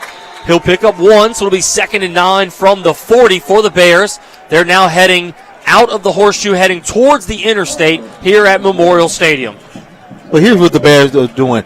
Watch for the play action fake, because we're going to play action fake. We're going to play action fakes off those run. We're going to lure them to sleep, and then we're going to the passing game should open up. Dartez at shotgun. Running back lined up to his right. Gregory Martin comes in motion. He'll be left in the backfield. 2 receivers to the near side, 1 to the far side. Handoff, Josh Parker. He's going to go left side and cuts it back. He'll pick up another 1 on the play out to the 41-yard line. So it'll be 2nd, 3rd, and 8 from the 41 for the Bears. 3rd down opportunity here in the first half. Catholic High 0 for 4 on 3rd down conversions. Yeah, but it doesn't hurt us to go for it, like he says. And I think the Bears want some momentum here, and we have to kind of set the tone. And I think that's what he's trying to do. Dartez at shotgun. 2 receivers to his right, 1 to his left. There's the snap. He drops back looking for a man. The blitz is picked up by the Bears, but they're able to get him now. That's number 93, Kobaz Craig. He'll get the sack as Dartez goes down at the 35-yard line, and the Bears will be forced to punt. Yeah, what it was a speed rush. Those guys are just smaller, and they're speed rushing, so you can't expect the bigger offensive linemen that we have to hold that guy that long. The plays are taking so long to develop, and those speed guys are really, really getting to the quarterback. We got to change our idea up a little bit. We got to change our plan up a little bit. Kazanoff will come in to punt. 2nd time of the night. His first punt, 48 yards. He's standing back at the 20. The ball will be snapped from the 35-yard line. Back to receive for the Raiders, standing at his 30. Number 2, Coy Moore, standing back. Waiting on the snap from Elijah Reams. Bears go in a unique formation. Kazanoff has lots of time, and he boots the heck out of the football. It's going to bounce at the 15 and take a Catholic High bounce. Still taking a Catholic High bounce, and it's going to be down at the 2-yard line for the Bears. 63 yards, I believe. 63 yards by Kazanoff, and he will pin the Raiders back all the way at the 3-yard line with 8:42 to go in the 3rd quarter. Yeah, good job by Dillette on that one to get down and cover that punt. Hey, man, he put his foot in it, and that's what you have to do. Now, here it is. Can we pin them back, and can we make a play here to swift the tide? 62 yards. That's a great kick. So they're going to mark it at the 3-yard line, and that's where the Raiders will start this possession now. Their first possession of the second half. They still lead the Bears 7-3, 8:42 to go in the 3rd quarter. Quarterback still Chandler Fields. This time he'll be lining up in his end zone. Number 7, Jalen Sturgis, will be the running back as well in the end zone. They're just going to hand it off to Sturgis, who's going to go up the middle. Met by the Bear defenders, but he's able to cross it to the 6-yard line. He'll pick up 3. So it'll be 2nd and 7 at the 6-yard line. Yeah, he's trying to get himself a little room, and basically what that is just a draw play, a 12, 11 draw, right up the middle, turn your guy, and just give us some room, and let's get out of this end zone. 2nd and 7 from the 6. Sturgis comes out, but Logan Diggs comes back into the ball game. Fields will have 2 receivers to his far side, 1 to his near side. Far side receiver, that's number 2, Coy Moore, who's been the main target so far tonight for the Raiders. Shotgun snap. Once again, he's just going to hand off on the dive, but he's going to met in the backfield. A gain of none on the play right at the 6-yard line. Tackle by 65, Christian Menino, as that was Logan Diggs for the Raiders. So it will be 3rd and 7 as the Raiders are coming out of their end zone. Their backs are to the interstate, heading into the horseshoe here at Brex Memorial Stadium. Big opportunity here, Kevin, for the Bears to stop on 3rd down conversions on the night. The Raiders are 2 of 5 so far. Yeah, right here, the Bears, what we need to do, hold them up. We need to get some pressure. Get as much pressure as you can on the quarterback to make him make a false step here. Chandler Fields in shotgun. He'll send number 2, Coy Moore, in the backfield with him. They're going to hand it off to Moore. He's going to come near sideline trying to get away from a defender. He's going to be pushed out of bounds, and they're going to call late hit on the Catholic High defender. He barely touches him, but the flag comes in late as that official was on the Raiders sideline, and that is going to be a 1st down for the Raiders after this late hit comes in. Really a terrible call right there against the Bears. Yeah, we had them pinned. That's just at the referee's discretion. I don't think that should have been called, but hey, don't leave it in the hands of the refs. Don't make a mistake like that. So it is what it is. That's the first penalty for the Bears, but it is a costly one as it'll push the Raiders out 15 yards all the way to the 29-yard line. Raiders tonight 5 penalties for 29-yard line. The ball will be spotted at the 24-yard line. 7:16 to go. 3rd quarter, second half, that penalty was costly, Kevin. Yeah, it really was. We had them pinned, and I can just imagine the coaches' feelings right now. They're very upset. That was a missed opportunity. Fields at shotgun. He'll hand it off up the middle. That's Sturgis. He'll cross the 25 to the 26, maybe the 27-yard line, pickup of 3. So they'll have it 2nd and 7 at the 26-yard line. Yeah, I think their game plan was to keep it out of our hands and really control the offense and control the clock. And I think their plan is working so far. I mean, Sturgis first half, 4 carries, only 5 yards. Coming into the game, he was their leading rusher, yes. averaging 100 yards. Yes. I thought one of the things tonight, if we can hold Sturgis to under 100 yards, we'd be successful and have a shot. We're down right now, but we're still in it so far. So the Bears will have it to defend here. 2nd and 7 for the Raiders at the 27-yard line. Fields at shotgun. This time he's handed off right side. That's number 6, Logan Diggs, who finds a little bit of daylight, and he'll get all the way out to the 46-yard line and a pickup of first down for the Raiders. Yeah, Logan Diggs, when he comes in the game, he's going to be a slasher. The other guy is a pounder, more of a pounding back, and that's what he did. He just slashed the Bears on that one. All the way out to the 46-yard line right there. I think that's the longest run of the game for the Raiders. 6:27 to go. We're in the third quarter, second half. Raiders lead the Bears 7-3. You're listening to Catholic High Football, 104.5 ESPN, BruinBroadcast.com, and WBTR Baton Rouge. Semifinal action, Division I football. Chandler Fields at shotgun. 3 receivers to the near side. Coy Moore goes in motion. He's in the backfield now. Quick snap. They're going to throw it quickly here to the near sideline. Raiders sideline. He's able to stay in bounds. Pushed out of bounds right at midfield. Pick up a 4 on the play, so they'll have it 2nd and 6 right at midfield for the Raiders. Yeah, the linebacker that's playing out here on this play, he really made a good job of coming up and making a hit on there. You have to be aggressive, and that's what the Bears are doing right now, especially at those strong safety linebacker position. They're really being aggressive, and you have to do that against right here. I want to see them hit people. Sturgis, number 7, he'll come back in at running back. The Raiders will put 3 receivers to the far side. Tight end 86, Carlton Williams. He's lined up to the left. Fields, once again, he's in shotgun, waiting on the shotgun snap. There it is, going to hand off to Dodd. That's number 7, Sturgis, who slips on the play in the backfield. So they're going to say he loses a yard or 2 on the play. So it'll be 3rd and 7 for the Raiders as they've now crossed back behind midfield to the 48-yard line. Yeah, we talked about it earlier in the game. I told you it's going to be some slipping later on in the game if you don't keep your feet under you. And he's a bigger back. He needs to make his cuts, put his feet underneath him. He can't make slashing type of moves, and that's why the coaches are switching up right now, and they took him out. He's listed at 5'9", 215.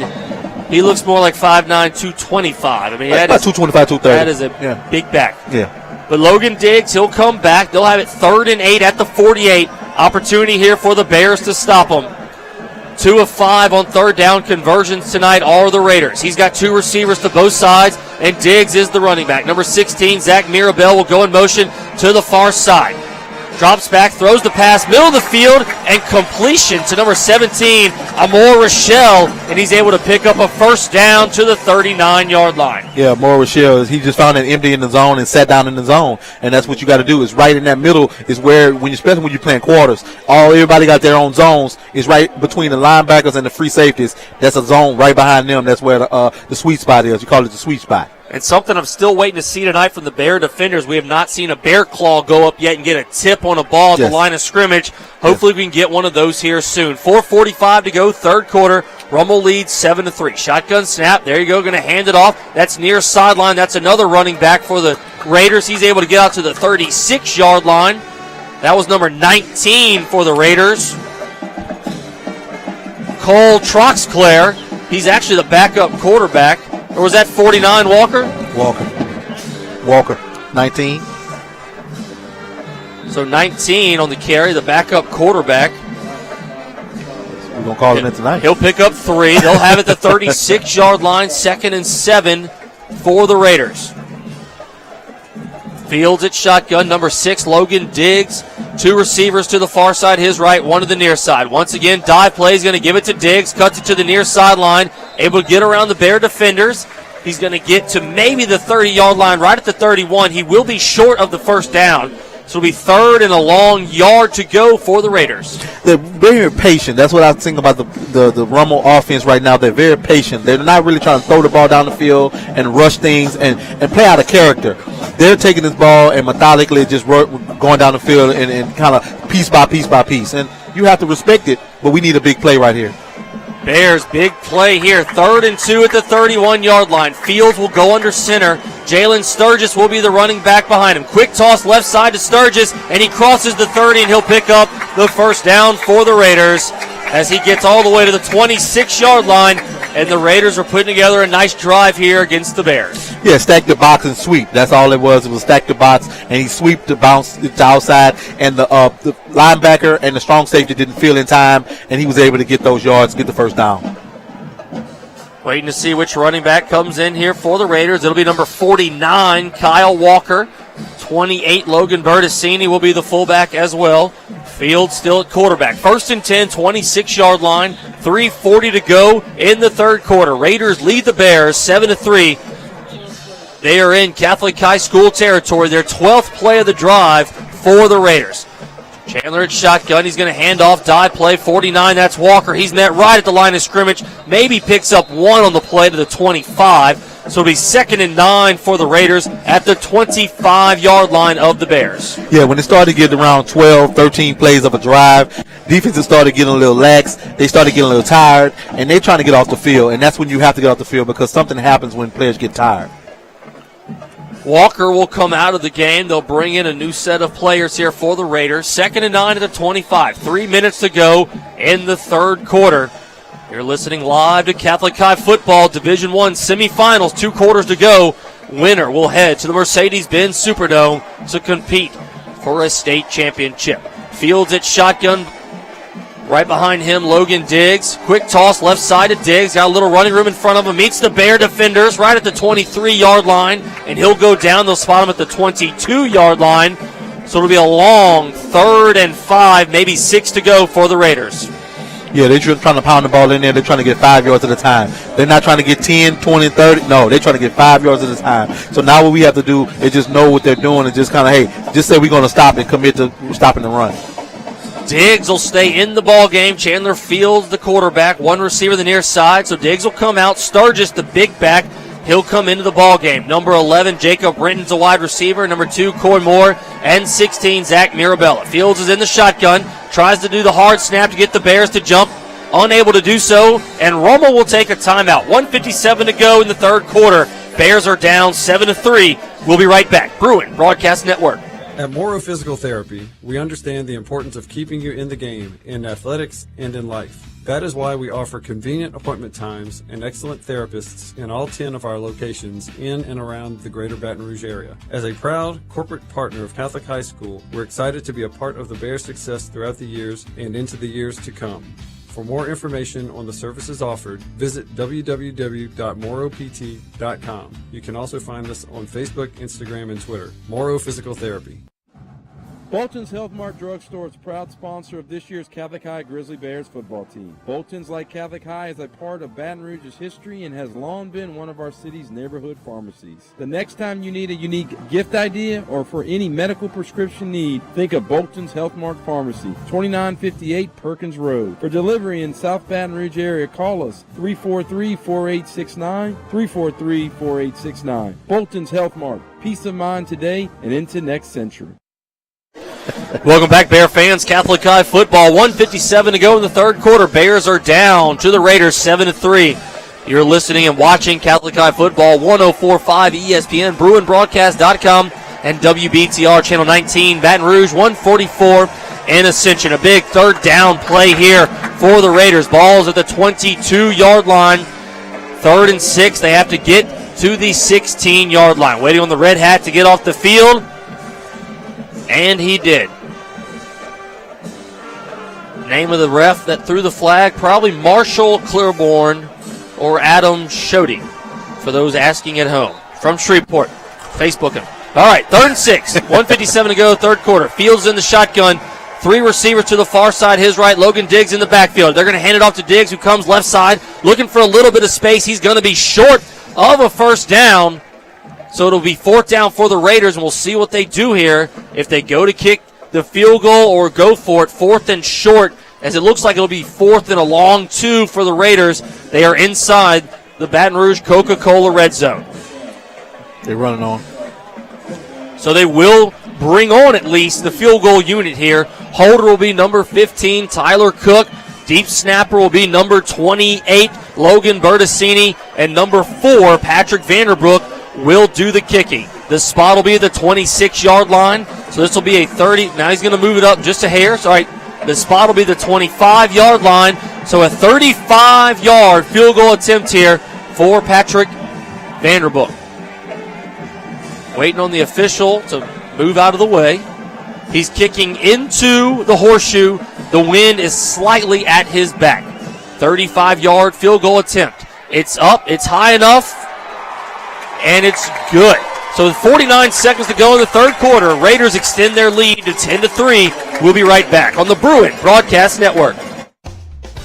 Hannity Bourgeois has been doing business in South Louisiana for nearly 100 years. Their team of CPAs and business advisors offers specialized skills and expertise to help clients reach their greatest potential. With 3 offices across South Louisiana and 120 employees, Hannity Bourgeois provides prompt and professional services of the highest quality to businesses in a wide array of industries. Hannity Bourgeois, CPAs and business advisors, a proud sponsor of Catholic High football. All right, Bear fans, welcome back to Catholic High football. 49 seconds to go in the third quarter. Raiders 10, Catholic High 3, after Vanderbrook connects on the 35-yard field goal to put the Raiders up 10-3. But the Bears will have a chance to get the football back and put some points on the board. Down by 7, Division I semifinal matchup. I'm joined by the great ones in the booth, David Butler, and the original Mr. Football Friday night, yes, Kevin Franklin. Of course, thanking our executive producers, Coach Ben DePalma and Coach Aaron Hart, and all the team, Coach Mack, Coach Jay, Coach Jared, everybody, and all the work they do for the Bruin broadcasts. Vanderbrook will kick it off, back to receive. Braylon Morgan will get it the 4-yard line, looking to get the blockers in front of him, makes a man miss at the 20, now cuts it back inside, and he'll take it out to the 27-yard line. A return of 23 on the play, and that's where the Bears will start this drive. 42 seconds to go in the third quarter. Kevin, the Bears seeking to put together a drive. Yes. Key number 2, put together drives, running and passing. Yeah, we need to put together a drive here, and that's what we're seeing. They kept the ball almost the whole half on that one. I mean, we saw them drive the ball literally down the field, and guess what we need to do? We need to answer that without saying drive. And can the Bears do it? Have we seen them do it? Yes, we've seen them do it multiple times. Even in 2-minute drill, we've seen them do it. So we just need to play Catholic High offense right here. Play clock is running, and the Bears are a little bit slow to get off of their sideline. It's already at 15, and Hibbert has not even gotten to the ball yet. So they need to run a quick one here. 10 seconds on the play clock. Bears go in motion. D'Artez, empty backfield. Sends a man in motion. That's Braylon Morgan. Snap the football, looking for Hubix down the middle of the field. He has the tight end all the way out to the 45-yard line. Great pickup for the Bears, and first down, Catholic High. Yeah, that's a great job. Unaccounted for. They all sprinted to the go to the trip side. Hey man, hit him right over the middle, and he's got great hands now. Don't get fooled by his hands. He got great hands for a big guy. Love that play to Hubix in the Superdome in 2015. Cam Cameron's son Chris had a great opportunity, almost for a touchdown, yes, but he got called back. Really, there's an opportunity there to hit the tight end more often for the Bears. Not sure what the officials are looking at here. The ball clearly down at the 45-yard line. 35 seconds to go in the third quarter. Bears are down 10-3. D'Artez and company on the drive. D'Artez will be at shotgun. Josh Parker, number 6. One receiver to D'Artez's right, the near side. 3 to his left. That's the far side. Bears are heading towards the interstate here at Brex Memorial Stadium. D'Artez at shotgun. He now moves Josh Parker over to his left. Walks up to the line of scrimmage. Gives his O-lineman a call. Waiting on the shotgun snap from Hibbert. Good snap. D'Artez now with his takeoff running it left side. Looking for a blocker. Crosses midfield. Still on his feet. Gets down to the 46-yard line. Nice pickup of 9 by D'Artez. 2nd and 1 for the Bears. And that will be... See if we get a playoff, and we do not. So through 3 quarters of play, it's Rummel 10, Catholic High 3. We'll be right back with the fourth quarter on the Bruin Broadcast Network. Lamar Advertising is a proud corporate partner of Catholic High School. Since 1902, Lamar has been on a mission to partner and grow with local businesses by providing an unmatched out-of-home advertising service to all our clients. A Lamar sign is the most effective way for your business to get your message to the community. Check us out online at lamar.com or give us a call at 225-752-0200. Lamar.com or give us a call 225-752-0200. At Lamar, we are outdoor. At Spine and Sports Injury and Rehab Centers, we are a multidisciplinary practice providing comprehensive treatment plans for all your injury needs. Whether sports, auto, or work-related injuries, we at Spine and Sports care for anything from minor spine and extremity injuries to severe herniated or bulging discs and spine and extremity injuries. Dr. Shay Corbin is a certified chiropractic sports physician and offers non-surgical options for all your injury needs. Visit www.docshay.com. At Morrow Physical Therapy, we understand the importance of keeping you in the game, in athletics, and in life. That is why we offer convenient appointment times and excellent therapists in all 10 of our locations in and around the greater Baton Rouge area. As a proud corporate partner of Catholic High School, we're excited to be a part of the Bears' success throughout the years and into the years to come. For more information on the services offered, visit www.morropt.com. You can also find us on Facebook, Instagram, and Twitter. Morrow Physical Therapy. Hello, Bear Nation. It's fourth quarter football here live on the Bruin Broadcast Network, 104.5 ESPN and BruinBroadcast.com. Through the first three quarters, semifinal action. The Raiders, 10. The Bears, 3. But Catholic High School is driving. 2nd and 1, ball on the 46-yard line. They are in Raider territory. Rest of the game, the Bears will be heading into the horseshoe. Raiders backs defending the horseshoe. The Raiders are going to be looking towards the interstate. Bears will have their back to the interstate. Didn't tell folks earlier, Bears, of course, all black, and the Raiders in all white. Cameron Dartez at shotgun. He'll send several men in motion to the far side of the football field. Jake Outlaw will be the running back. Now Dartez will go under center, and he's just going to keep it. Going to go to the right side. He's going to pick up the first down. He's actually going to pick up about 3 on the play. Crosses the 45, down to the 43-yard line. Nice pickup by Dartez. First down, Catholic High. Yeah, great play. But they wouldn't account for him holding the ball. And guess what? The formation, again, it gave them a little extra something because they went out and moved to it. Hey, good job by the Bears. Besides being on the goal line, that might be the first QB under center dive of the season. Yes, we don't go to center a lot. I like that. Dartez at shotgun. Josh Parker will be the running back lined up to his left. Barhorse and Hubix the H-backs. One receiver to each side for Dartez. Shotgun snap. He's going to fake the handoff to Josh Parker. He's going to throw it near sideline, and Solomon Singleton threw his hands again. Would have picked up about 7 on the play. Instead, it'll be 2nd and 10 for the Bears at the 43-yard line. Yeah, he's trying to run before he catches. I've seen it before. That doesn't mean he has bad hands at all, guys. And everybody out there, don't get any fret. He just needs to watch the ball in, and he'll be fine. So the incomplete pass for Dartez. So far on the night, Dartez only 2 of 6, now 2 for 7 for 17 yards. Dartez will be under center. Josh Parker will be the running back. Barhorse is the fullback. 2 receivers to the far side, his right. 11:34 to go in the ball game. Bears down 10-3. Dartez under center. Snap from Hibbard. Quick toss to Josh Parker right side. Trying to get outside and unable to do so. Going to be taken down by the Raider defense. That was number 1, Quentin Gage. And number 6 for the Raiders, Logan Diggs. Probably number 5, Donovan Kaufman. Bears will have it long. 3rd and 10 from the 43-yard line. They are inside Raider territory. Bears so far on the night, only 1 of 6 on 3rd down conversions. 2 receivers will come to the near side. Number 7, Forrest Roy. Number 19, Sam Etheridge. Dartez at shotgun. Josh Parker will be the running back. Hubix and Barhorse will be the H-backs in the backfield. 10:52 to go in the ball game.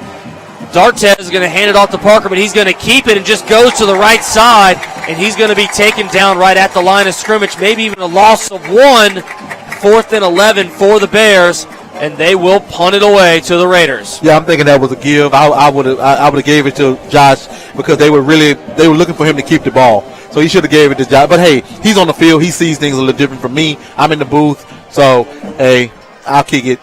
Let defense make a play. Ball's at the 44-yard line. Standing at the 42-yard line will be Matthew Goodson the pooch punter for the Bears. Back to receive for the Raiders, number 5, Donovan Kaufman. Averages around 23, 29 yards per return. Goodson needs to pin him back here. Goodson, the specialist in the pooch punting game. Waiting on the snap from Elijah Reams. Snap is a little bit high. Goodson goes up and kicks it, but he's going to kick a high over-under kick. Donovan calls for the fair catch, and he's able to make it at the 9-yard line, and that's where the Raiders will start the drive from the 9-yard line. 9:51 to go in the ball game. Raiders lead 10-3. Hey, folks, around Hearthstone, Catholic High School is proud to announce the 2018 induction of Miss Margie Alexander into the CHS Hall of Fame. Miss Margie began at Catholic High in 1985, holding the positions of treasurer, director of legacy gifts, grants coordinator, and capital campaign coordinator. A very well-deserved, and congratulations, Miss Margie Alexander. 9:51 to go in the ball game. Here come the Raiders. Ball's at the 9-yard line. Bears need to stop the Raiders here deep, get the ball back, and put points on the board. Fourth quarter, Bears are down 10-3. 9:51 to go. Chandler Fields will come out in shotgun. Sturgis will be the running back lined up behind him. They're just going to give straight away to Sturgis, but he's met right at the line of scrimmage. They're going to say maybe a pickup of 1 out to the 10. So it'll be a 2nd and 9 for the Raiders at the 10-yard line. Pinned all the way back in the horseshoe of Memorial Stadium. Yeah, if I was the Bears right here, we got to go for strips. We got to go for something that'll give us some energy, something that'll give us a turnover, because we can't kind of rest on somebody else making a play. You have to make a play right here. Sturgis will come out of the ball game. Number 6, Diggs, he'll come into the ball game. He's a little bit of the faster of the running backs like we've talked so far tonight. Fields will be at shotgun. He'll have 1 receiver to his left, the Bears sideline, 2 to the near sideline. And that's the very aggressive Corey Moore. He's going to give to Diggs. He's just going to run up the middle. He's going to stop right at the line of scrimmage again, right at the 10-yard line. Raiders almost just wasting clock right now. Not sure what they're doing. The clock is at 8:55 to go in the ball game. They're going to have it 3rd and 9 from the 10. Bears need a stop here. Yeah, we got to make a stop. And also, too, we saw something up in the booth, too. They started 2 men out, and only 1 guy went out to cover him. Bears got to know that they're probably going to come back to that, especially with Moore. If Moore's one of those guys out of there, you need 3 of them out there, basically. Well, Moore's actually going to come out here. No, that's Diggs will come out, and Sturgis will come back in. Big play here for the Bear Black Hat defense. 3rd and 9, balls on the 10-yard line. 8:25 to go in the ball game. They're going to come out with 3 receivers to the near side. That's Fields right. 1 running back behind him. Quick throw to Moore behind the line of scrimmage. He made a Bear miss, but the Bear Black Hat defense is there to get him, and he's down. But a flag comes in, and where that flag came in, that's either going to be holding or a face mask. This will be a crucial penalty right here, and we will see what the call is going to be. Yeah, we called it up here. We saw him go to that next same play. He was out here by himself. So they basically saw it open and went to it next. So holding against the Raiders, the Bears will decline, and that'll bring up 4th and 9 from the 11-yard line, and the Raiders will be forced to kick it to the Bears. Bears have an opportunity here to have fantastic field position. 8:11 to go in the ball game. With this kicker, yes. Woo! With this kicker, we got to play, man. I think we got an opportunity here. So Vanderbrook, he's actually going to be punting from his end zone. 3rd punt of the night. So far, averaging only 22 yards. 8:11 to go. Back to receive for the Bears, Braylon Morgan and Grisafi. Waiting on the snap from the Raiders.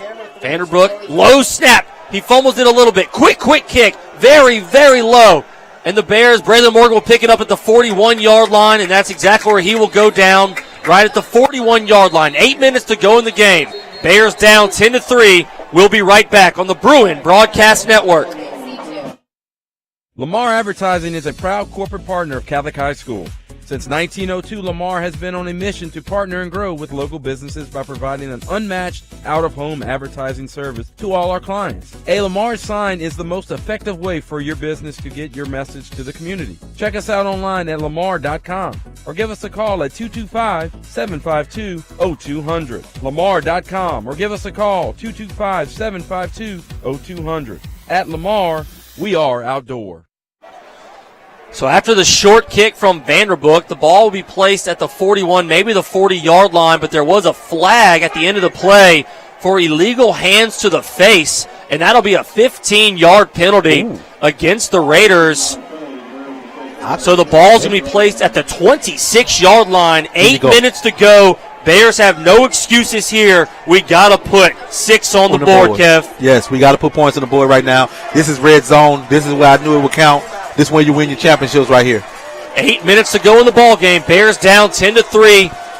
Catholic High School Radio 104.5. Thanks to all the listeners for tuning in. D'Artes at shotgun.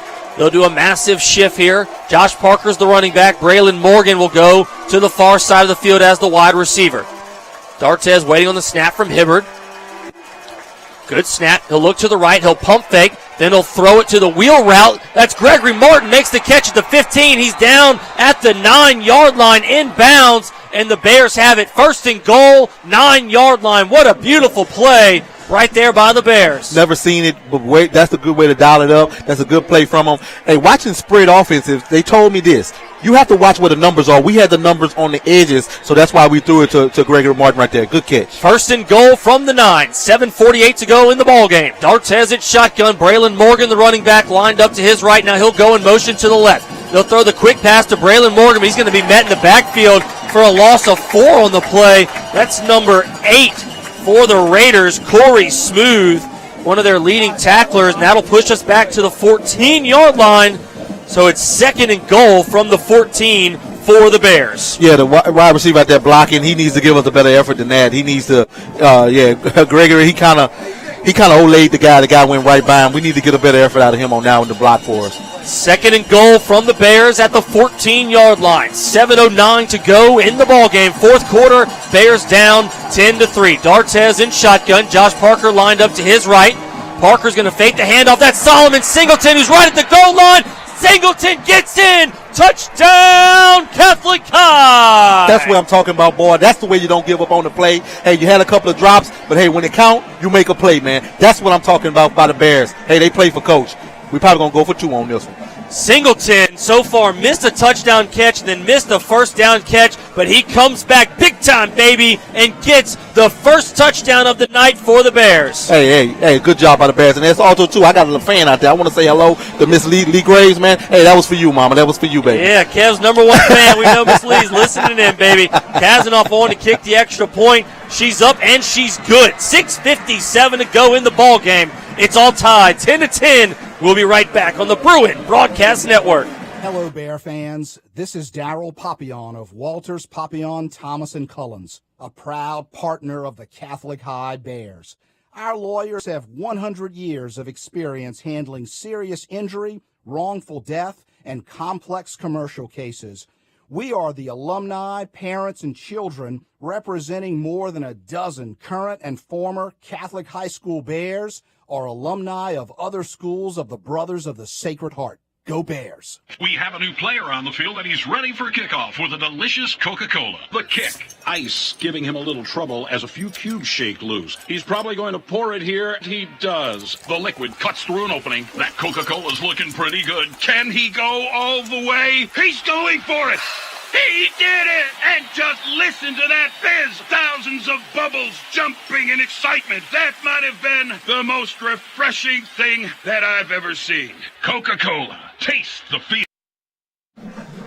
Welcome back, Bear Nation. Catholic High football with 6:57 to go in the ballgame. D'Artes connects with Solomon Singleton on the 14-yard touchdown reception as the Bears now have it tied 10-10. Kevin, 6:57 to go in the ballgame. Scores all tied. Semifinal matchup. What more can you want from the Concrete Coliseum? This is football in November. This is what it's about. It's 0-0. Nobody, Hey, going into the fourth quarter, 0-0. Now you got a time to make a play. Who's going to make a play, baby? We need to, it's you against me. Hey, to beat a man, you got to beat the man, baby. Woo! Rumble, young man, rumble, baby. I love it, man. Beat the man, you got to be the man. And you better put your foot into them collard greens with 6:57 to go in the ball game. Matthew Goodson will be kicking off for the Bears. Back to receive deep for the Raiders. Number 6, Logan Diggs, and number 5, Donovan Kaufman. Diggs will be lined up on the right hash. Kaufman will be on the left. Goodson here, one goal, kick it out of the end zone. Don't let the returners have an opportunity to make a play. Goodson approaches the football.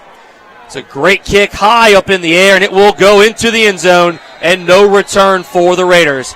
And the Bear Black Hat defense coming out on the field. 6:57 to go. All tied, 10-10. Woo, Kev.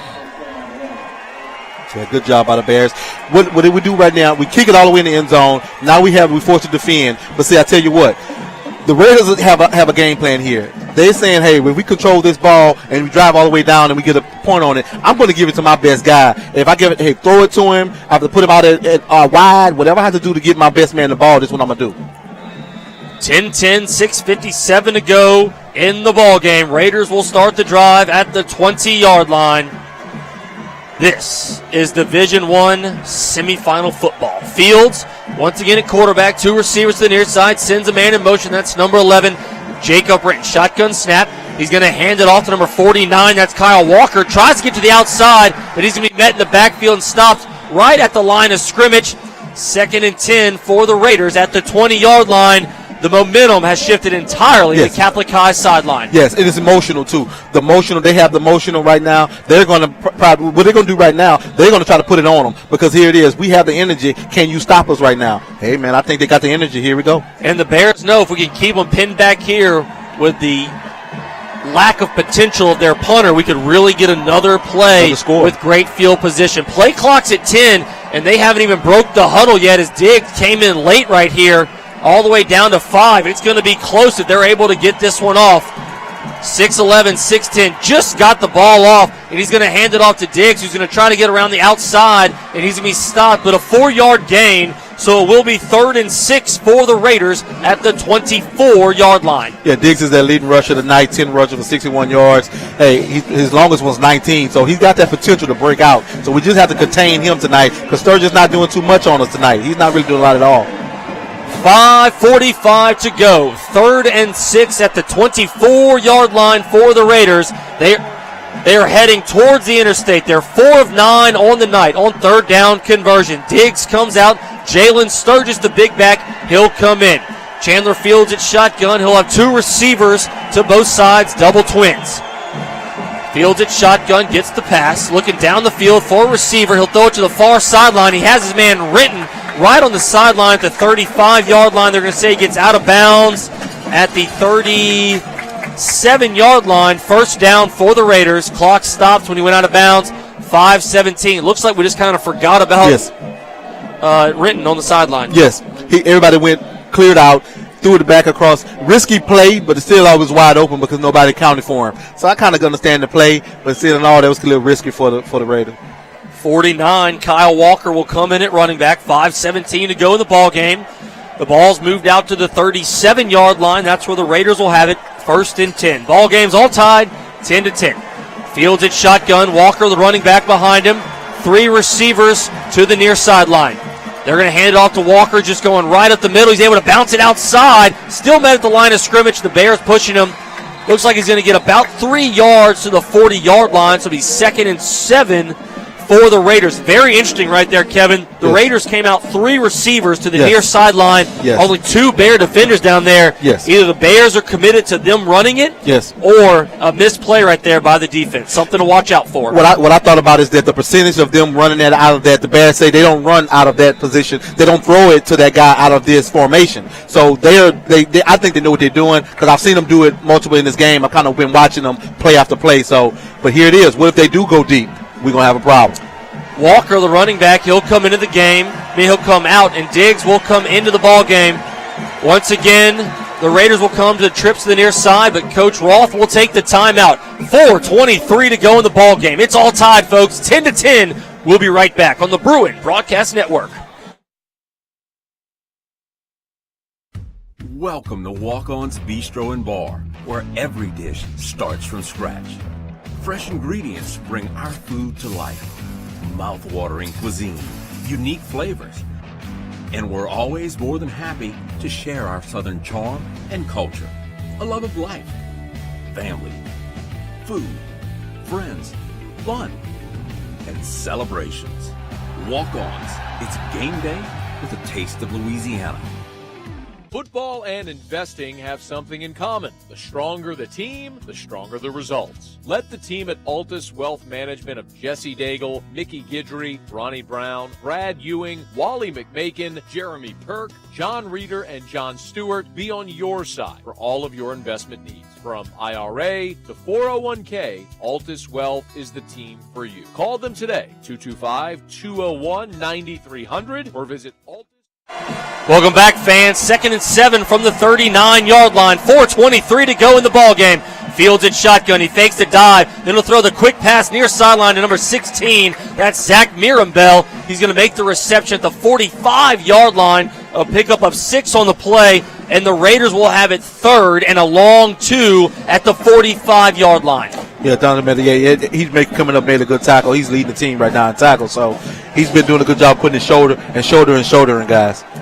That was that play you talked about earlier, Kevin. Just find a little gap in the zone right there, sit down, and make the catch. Sturgis comes into the ball game, the running back, talking to the huddle. Once again, they break it with 9 seconds to go on the play clock. 3rd and 2 to go, 45-yard line. Look for the hard count here from the Raiders. Shotgun snap. Fields just going to throw the quick pass, and he's got more right at midfield, who makes the catch. 1st down for the Raiders right at the 50-yard line. 3:34 to go in the ball game. Just give them credit. Nice throw and catch right there. Yes, basically he was off him because he's so fast and he's so athletic. You can't go up on him unless you got some help because he's going to go over you. Would have loved to have seen a Bear big claw right there on that one because Chandler's listed at 6 foot, but he is not 6 foot without the helmet and the cleats on. Right. Fields at shotgun. All right, the ball's right at midfield. 3:18 to go. Number 6, Logan Diggs, is the running back. They're going to hand it off to him right at the middle in the dive. He's able to get 5 yards out to the 45-yard line. 2nd and 5. Kevin, that's something really unique right there. He got the handoff, and then he kind of waited behind the line of scrimmage, looking for the hole. Yes. The Bears weren't able to get to him, and he picks up a big 5 yards. Yeah, he knows his yard's not going to be outside. This play is not designed to go outside at all. So I'm going to wait for my linemen to pull and to clear, and then I'm going to go right behind him. And here it is. He got 3 or 4 yards, and that's all you really need to keep the drive going. Diggs comes out. Jalen Sturgis, the big back, he comes back in. Clock is still running. 2:40 to go in the ball game. 2nd and 5 for the Raiders at the 45-yard line. They are in Catholic High School territory. Flag on the play, and that's going to be a false start against the Raiders, and that's going to push them back 5 yards. Yeah, they've been having a lot of that, man, and they really hurt themselves by moving a lot, especially in their whole season. They have a lot of penalties for the whole season. You could see that one right there. That was Coach Fertitta. He was standing right next to the linesman on the opposite side, and as soon as the offensive tackle, maybe the tight end, took off, Fertitta was right there, and that flag came right out. Clock still running. 2:28 to go in the ball game. Raiders now have it 2nd and 10 right at midfield. Woo! I think I said earlier in this season, if you ain't liking this, you ain't living, baby. This football right here, holy man. moly. Fields at shotgun, 3 receivers to the far side, 1 to the near side. Now he'll send Sturgis in motion as well. He's going to do a pump fake, and the Bears try to jump it. Corey Moore's going to get it on the tunnel screen, but he's going to be met right at the line of scrimmage, and that's going to be pushed back. A gain of 2 on the play, so nice job by the Bears as it's going to be 3rd and 8. The clock will stop right at 2 minutes. Yeah, I love the way Armwood comes up to make tackles. Hey, he's going to make somebody a great cornerback, especially SLU is looking at him. So I love the way he brings his shoulder, man. He comes in and he really hits people. They're going to say he only picks up 1 on the play. Ball at the 49-yard line, 2 minutes to go. Woo, I know the folks out there listening, I haven't gotten to a lot of them tonight, folks. Sorry about that, but I'll try. But it's going to be an exciting football game here to go. Dana, David, Neil, Griff, Summit, Neerja, and Amanda, I know they're listening in, and all the good folks all around at the Karam House. Thanks for listening in tonight. 3rd and 9, 49-yard line.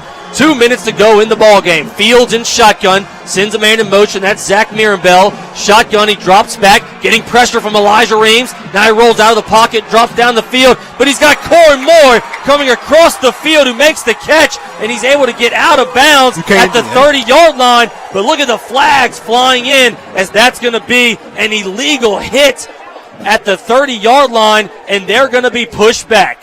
Yeah, again, hurting themselves. You can't hit that guy when he's undefended. You can't hurt guys. Hey, it's all about, we want to win, but you don't want to paralyze another guy and send him to the hospital behind hits like that. And I've seen guys do it, man. Multiple guys get hurt like that. So they're going to say block in the back. Moore did get enough to get the first down, but with the penalty, that's going to push them back. What a big completion right there. That's going to get pushed back, and we will see where the football will be spotted. All right, so the football will be spotted at the 43-yard line. So now that's where it will be. Third down to go. Here we go. Really, Pressure. it's on the inside. I'm going to call it the outside of the 43, but they have to get to the 40 to pick up the first down. Yes. Logan Diggs comes out of the ball game. 86, Carlton Williams, the tight end, comes in. Jalen Sturgis, the big running back, he'll come in as well. Thanks to Romano and Emily for listening in as well. They're staying in their truck just so they can hear the excitement. 1:49 to go. Handoff, Sturgis up the middle. He's trying to bounce outside, and not today, baby! The Black Hat defense says, no, sir! And Gabe Fertitta calls a timeout with 1:41 to go in the ball game. And Kevin, I just broke my pen on the air. 10-10. We'll be right back on the Bruin Broadcast Network. Shoppers Value, a proud corporate sponsor of Catholic High School, invites you to stop by one of our 18 locations in Louisiana and Mississippi to stock up on all your grocery needs. Our cost-plus pricing offers you great value along with a quality selection of groceries, meat, and produce. Let us be your one-stop location. Shoppers Value, locally owned and operated, a proud family legacy of 3 Catholic High graduates, and a proud supporter of Catholic High School.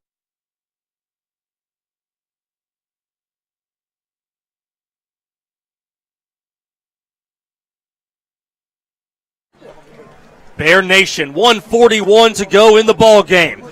Catholic High School 10, Raiders 10. You're listening and watching 104.5 ESPN, BruinBroadcast.com, and WBTR Channel 19, Baton Rouge, 144 in Ascension. The Raiders have it. 4th down and 3 to go. The ball is placed on the outside of the 43-yard line, and they have to get to the 40 to make a first down. Unsure if the Raiders are going to go for it, if they're going to punt it to pin the Bears back. We'll see which team comes out right here. Number 4 is coming out to punt, but the Raiders special teams coach here had a little bit of an extra word there for number 32 for the Raiders. That's Jordan Williams, so watch out for him as they have all the playmakers in right here. Very interesting to see. The Bears are not going to have anybody back right here. They're playing all the way. They're playing the fake, and they're playing the hard count. 1:41 to go in the ball game. Raiders are lined up in punt formation, but we'll see what happens. Now a flag will come down.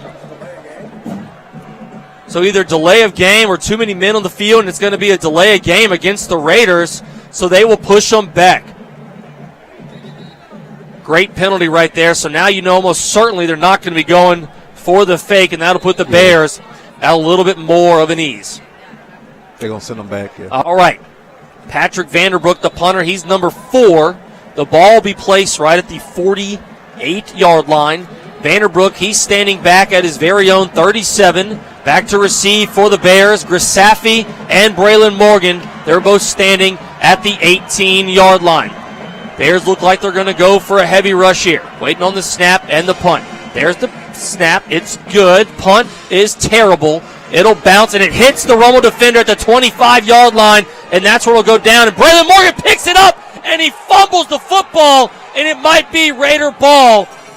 But we will see what happens. It did hit a Romo guard. It was down. The ball should be down prior to that, and that's what Coach Fertitta is arguing on the far side of the football field. It's down when it hit it, man. This will be the call of the game. Bear football.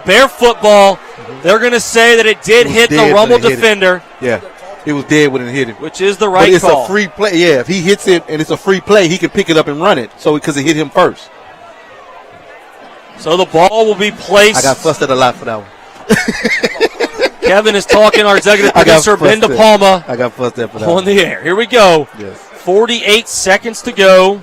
Waiting to see where the ball is going to be placed. It should be the 25 or the 24. It's going to be the 25-yard line. 48 seconds to go I hope we've hit all of our ads because we're not taking another timeout the rest of the game, baby. We're It's too staying exciting, right man. I think they'll understand. here. 23 yards on the punt. His average was 28. Judge-elect Chris Hester, thanks for tuning in. Thanks for being our halftime guest a couple weeks ago. The Deaton machine listening in. He knows the rule. He said it. The ball was down when it hit the player. So here we go. They're going to put more time. Is it 129? Did they just adjust that all the way? Okay, so They adjusted it. 129. Bears have the football 25-yard line. They're heading into the horseshoe here at Memorial Stadium. D'Artez at shotgun. 2 receivers to his left, 3 to his right. Empty backfield. Raiders looking like they might blitz. D'Artez gets the snap, and he's just going to run it left side, looking for a block. Crosses the 30, out to the 32-yard line. It'll be 2nd and 4, and the Bears are doing the hurry up. Cole Kazanoff tonight has already hit a 48-yard field goal. That's his long of the season. D'Artez at shotgun. Bears 3 receivers to the right, 1 to the left. D'Artez rolls to his right, looking for a receiver down the field. Still looking. Now he just throws it out of bounds, but a flag will come in way behind where the receivers were, and this will be an interesting call, most likely where it came in, a hold against the Raiders. 1:02 to go in the ball game, folks. Right here, the back judge ran all the way up to the referee to make the call, and it's going to be holding against the Raiders, so the Bears will get the first down. We're waiting to see where they spot the football. Yeah, he was holding the guard. And remember, last week we had a lot of holds too, because they just couldn't hold those guys from Catholic High, and they was reaching out and grabbing them as they were going by him. 1:02 to go. The ball will be placed at the 37-yard line. Listening all the way on Pensacola Beach, Daryl Orso. He's got sand between the toes, and we might have a little sandy ball game here left to go. 1:02, 10-10. D'Artez at shotgun. 2 receivers to his left, 2 to his right. Braylon Morgan is the running back in the shotgun with him. Now he'll go out in motion. He'll get a little bit of pressure. He'll throw it to Braylon Morgan. He'll get it at the 42-yard line. And Coach Fertitta will run in immediately and call a timeout, and the clock will be stopped at 54 seconds to go. Kevin, 10-10, 54 seconds to go, and the Bears have the football on the 42-yard line. Yeah, the Bears, that's a great call. I would like to see him probably get out of bounds on that one, but I do like the play call. It was a pass. I do like that because it was able to stop the clock. So the Bears are really going to try to get the ball down. Here he is. We're right a little bit past 56 yards. They're going to get that pass. If we get past middle field, we got some plays going. All right, Miss Patu, if you're listening, I'm doing my math out there. To get a 38-yard spot, we have to get the ball to the 32-yard line, so the Bears need to go 26 more yards here to get in field goal range for Cole Kazanoff. Getting the head nod by Mr. David Butler. That sounds close enough for government work up here tonight. 10-10 to go, 54 seconds. Woo, what a ball game, Division I semifinal. An update from New Orleans. John Curtis is beating Evangel. So John Curtis has punched, or will likely most punch their ticket to the Dome as they're leading. Yes, they did. John Curtis, 56-34. John Curtis has punched their ticket. The Bears trying to punch it here against the Raiders to get their ticket as well to head of the Dome. D'Artez at shotgun. 2 receivers to his left, 1 to his right. Lone running back is Braylon Morgan. He drops back, looking for a line. Now throws it to the right side of the field. Flag comes in, though. That's going to be holding in the backfield against the Bears and going to push us back. Yeah, we can't hold on that. We can't hold the guys. We don't need anything to hurt us. So all we need is positive yards here, and we can't hold the guy. You know that. The guys kind of know that. But we had a great play, great passing play on that one to get it to Forrest Roy. My boy, Forrest Roy. I think that's only the 2nd or 3rd penalty on the Bears for the night. So they've been doing a pretty good job. Only their 2nd penalty, but that one is a huge one to have holding in the backfield. And now this is something to think about here. You have such a long way to go. Do you try to waste a lot of the clock here? You know, what do? We still have a weapon in Cole Kazanoff that can punt it, but you got to be safe with the football. You don't want to give Rummel enough time on the clock if they get the ball back to put points on the board. 10-10, 47 seconds to go. D'Artez at shotgun, 3 receivers to the near side. Braylon Morgan is the running back lined up in the backfield as well. Raiders are showing blitz. They'll bring 4. They're going to throw the screen pass to Braylon Morgan. He's got some blockers in front of him. 30, 35, 40, 45, 50. One man to beat, and he gets right out of bounds all the way down to the 38-yard line. No flag on the play. Bears are in business, baby. 36 seconds to go. Braylon Morgan on the screen pass. Phenomenal blocking. Hunter Chauncey, Joseph Alexander, Brian Hibbert, Thomas Beal, Truett Banks, and my boys up front with the blocks. 36 seconds to go. 10-10 semifinal action here, Kevin. Good job by the Bears. 39 yards. 39 pickup by Braylon Morgan on the screen. 1st and 10 for the Bears at the 38-yard line. And there's a flag coming in. And they're going to say false start against the Bears, so they'll be pushed back. 36 seconds to go. Bears were lined up, 3 receivers to the near side. Josh Parker was the running back. Yeah, good play on that, but I love that, man. I love that screen, man. It's a Braylon. All right, I think the Bears need to get at least, at worst, to the 32-yard line. That's what I'm going with here. The ball's at the 44. 12 yards to go till we're inside field goal range. 36 seconds to go. D'Artez at shotgun, 3 receivers to the near side. Josh Parker is the running back. D'Artez rolls to his left, throws it down the field, and just short for his intended receiver. That was number 30, Edward Francis, his first intention of the night. Incomplete pass. Clock will stop. 32 seconds. Ball's at the 43-yard line. 2nd and 15. This is not bad for the Bears. We still got to stay composed, and this is what I like about Cameron. He's going to be composed here, and we got another play here, brother. I think with Cameron, the ball in his hands, man, I think we got a shot. Josh Parker's the running back to the right. D'Artez will have 2 receivers to the left side and 2 to the right. 32 seconds to go. The Bears still do have a timeout. Play clock's at 9. D'Artez sends a man in motion to the near side. That's Edward Francis, number 30. Waiting on the snap from Hibbert. Once again, the Raiders looking like they're going to blitz. They do a little twist up front. D'Artez steps up into the pocket. He's throwing it down the field looking for Forrest Roy. Throws it over his head, incomplete. 25 seconds to go.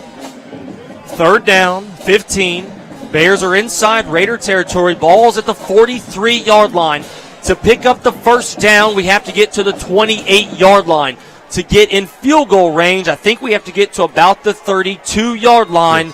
So we're still just a bit short of both of those goals. D'Artez once again at shotgun. Josh Parker, the running back, same formation.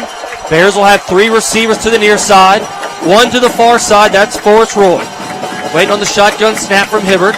A good snap. D'Artez drops back.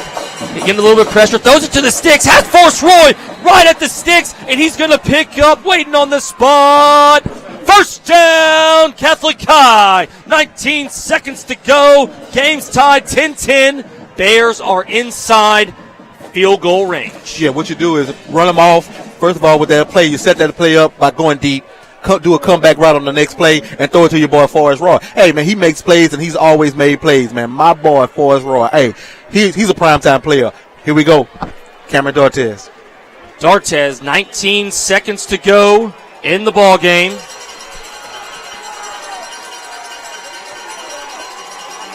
He's in shotgun. 1 receiver to each side. Josh Parker's the running back. Bears have 1 timeout. They're going to fake the dive to Josh Parker. He's going to throw it to sticks again. Forrest Roy, far sideline. He's going to pick up another 1st down. 13 seconds to go right here. Bears have a timeout, and they are driving. They have now entered the Baton Rouge Coca-Cola Red Zone. We know every fan is listening. How about those CHS corporate partners and all you've done for us this year? Walk-On's Bistro, Mid-South Bank, Slocal, Baton Rouge Coca-Cola, Marucci, Moro Physical Therapy, Raising Cane's, Lamar, Shoppers Value, and Walters Papillon, Thomas Cullens, attorneys at law, getting that shout out with 15 seconds to go. And the Bears, Rummel will take a timeout. We will take a timeout in the booth. 13 seconds to go. Game tie, 10-10. Our last break of the game. We'll be right back on the Bruin Broadcast Network. Hello, my name is Paul Ross from the class of 1987, and I'm the current Catholic High Men's Club president. Since 1930, the Catholic High Men's Club has provided service and funding to Catholic High. The Men's Club membership drive is now underway, and for just $30 a year or $300 for a lifetime membership, you too can become a part of this tradition. The Men's Club sponsors the weekly football broadcast and actively supports many programs at CHS. Please provide your support by joining or renewing your membership now on the Men's Club page at catholichigh.org. Welcome back, Bear fans. 13 seconds to go, Kevin. Yes. It's tied, 10-10. The Bears are inside the Baton Rouge Coca-Cola red zone. They're on the 18-yard line, inside field goal range. Just no big mistakes, and we have an opportunity at worst to kick a field goal for the win. For the win. And here it is. They're setting up the next play. Dartez at shotgun. He'll send Braylon Morgan in motion near side, and Dartez just takes the dive, and he'll jump to the middle of the field, and Coach Gabe Fertitta will take the timeout with 9 seconds to go. Dartez looks like he got just back to the line of scrimmage, so it's going to be the 18-yard line. Fertitta takes the timeout, and now here's what you talk about. 9 seconds to go. Do you do a pass play, or do you just run out there and kick the field goal? Yeah, I would run out and kick the field goal. I'll set it up. Basically, that run was to set it up. He set it up to get it centered so he could just kick it, and then we go home and we're done. I like the leg and I like the kick. I like the smart move right here. 2015 in the Dome. Bears kicked a last-second field goal to beat the Raiders when it was tied 28-28. Now it's tied 10-10. There's 9 seconds to go. Kazanoff will put the football down at the 25-yard line. So it will be a 35-yard attempt. Tonight he's already completed a 48-yard field goal. Replacing the football, Kazanoff is right at midfield. 10 seconds to go. Scores tied 10-10. Dartez with the hold. Elijah Reams with the snap. Kazanoff wearing number 80 steps back to the 28-yard line, waiting on the snap. The hold, the kick is up. She's high enough. She's straight enough. She's good! 7 seconds to go. The Bears go up 13-10. Catholic High football, 13-10. Bears take the lead. Hey, where were you when the Bears kicked the field goal with 10 seconds? Where were you? Were you in your car? Were you at home? Hey, great job by the Bears. Hey, all we have to do is close it out, guys. Hey, man, I guess what, man? This is one for November, man. This is a November game. Division I semifinal football live on 104.5 ESPN, BruinBroadcast.com, and WBTR Channel 19, Baton Rouge, 144 in Ascension Parish. Now a crucial kickoff for Matthew Goodson. 7 seconds to go. Kind of two options. You just kick it straight out of the end zone. Don't give them an option to return it. Or do you do the squib kick, put it on the ground and let it clock run a little bit? Kevin, if I'm voting up here, I'm kicking it out the end zone. I am kicking it further as I can kick it. I put my foot so far in the ball, and then make it kick it through the uprights and let him get the ball on. I would not give him an opportunity to do either with those throwbacks. You know how to do the throwback with the Titans, and no, don't give him an opportunity to do that. So what a sight it's been tonight, and we want to thank all those Bear fans listening almost to Knoxville. The D.C. Bears have just gotten out, seeing some sights up in D.C. Well, folks, it's been a sight tonight. 7 seconds to go, 13-10. Your Catholic High School Bears leading. Matthew Goodson, number 48 for the Bears, will be kicking off for the Rummel Raiders. He's kicking into the horseshoe. Once again, back to receive deep. Number 6, Diggs, and number 5, Kaufman. Goodson is going to go all the way back to the 30 to get a 10-yard approach of the kick. We'll see if he boots it far or if he does the squib. And this one's going to be the high, deep kick that will go into the end zone. And the Raiders will have to start on the 20-yard line. Kevin, yes. 7 seconds to go. Prevent defense. Yes. Keep everybody in front of you. Keep everybody in front of you. Don't do prevent, because the coach told me back in the day, he said a prevent, all it does is prevent you from winning the game. We need to play defense and still keep the defense out there and keep everything in front of you. Woo! What a game. No timeouts by either team. 7 seconds. Bears lead 13-10.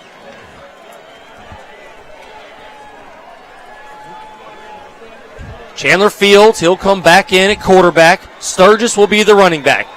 Bears are going to be rushing 3, and everyone back deep. Jonathan Medier is actually standing all the way back at the 42-yard line. There's the rush by the Bears. Chandler's looking for a little time. He's going to throw it all the way up down the field, all the way to the 30-yard line, and bat it down will be number 5, Tywan McDowell, and your Catholic High School Bears are heading back to the Mercedes-Benz Superdome. In 2 weeks, the Bears will take on John Curtis. Back-to-back rematch, Kevin, 13-10. The Bears take home the victory tonight. This is very meaningful for the Bears, man. You see the excitement on the field. This is what Catholic High is all about right here, man. A team getting together, coming down, staying composed, man. They stayed composed all the way. They wasn't even worried about the couple of seconds left on the clock. That's Catholic High. That's Gabe Fertitta. That's Black Hat. That's all the guys. Cameron Dortez. That's them in a season that's in a nutshell, man. In the 6th year of Division I football, the Bears are going to go back to the Dome for the 3rd time. The first 2 times we were able to bring back the state championship trophy back to Baton Rouge, Louisiana. We're waiting to see if Coach Fertitta, we can catch him for a post-game interview down there with our Bruin broadcast team. We're looking for them 13-0. Coach Gabe Fertitta in his 2nd season is taking the Bears back to the Mercedes-Benz Superdome. And Coach Fertitta is on the field congratulating all the coaches. And we will get to him here shortly on the post-game interview. Stay with us, folks, if you're listening. That is what Cur Dog football is all about right there, Kevin. He said it. Only 3 points in the first half. And the Bears put up 10 to win the ball game 13-10. Well, defense win championships, and you look at the bottom of Kevin Keys, it says it at the bottom for you, man. Defense win championships, and that's what that was. And the game right before the semifinals, it was that. All right, waiting on Coach Fertitta to get an interview from him. He's still walking around the field congratulating the players. Hard-fought matchup tonight between the Raiders and the Bears. What else would you expect when the number 3 team takes on the number 2 team in Division I semifinal football? Waiting on the Bruin broadcast team to get to him.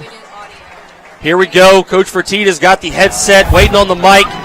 Coach, hopefully you can hear me. Can you hear me, Coach? Checking in. What a victory for the Bears, 13-10 over the Raiders. Yeah, unbelievable job by our kids just battling, man. I mean, hats off to Rummel. What an unbelievable game they played. But, man, our kids just never quit.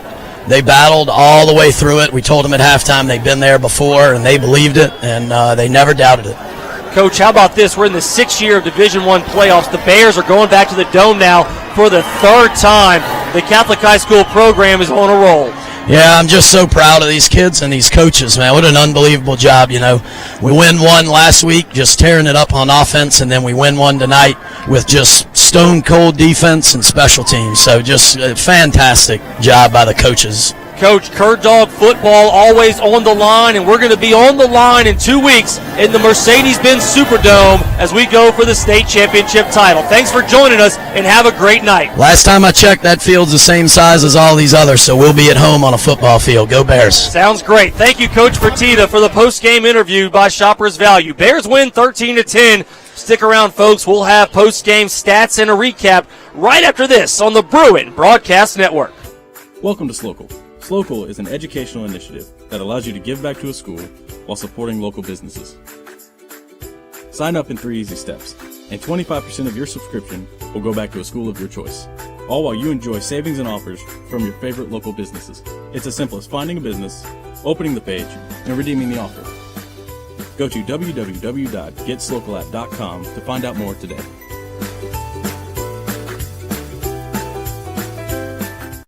After decades of duplicating, we're going digital, providing our customers with the latest technology and exceptional customer service. Before, years ago, we just simply used a copy machine to copy, but now we're able to copy and print and scan and email, and that just with one machine, that makes everything easier. Not only do they sell the product and guarantee it, they back it up and they service that product. Call us now for all of your digital office products. BRDP, experience no one can copy.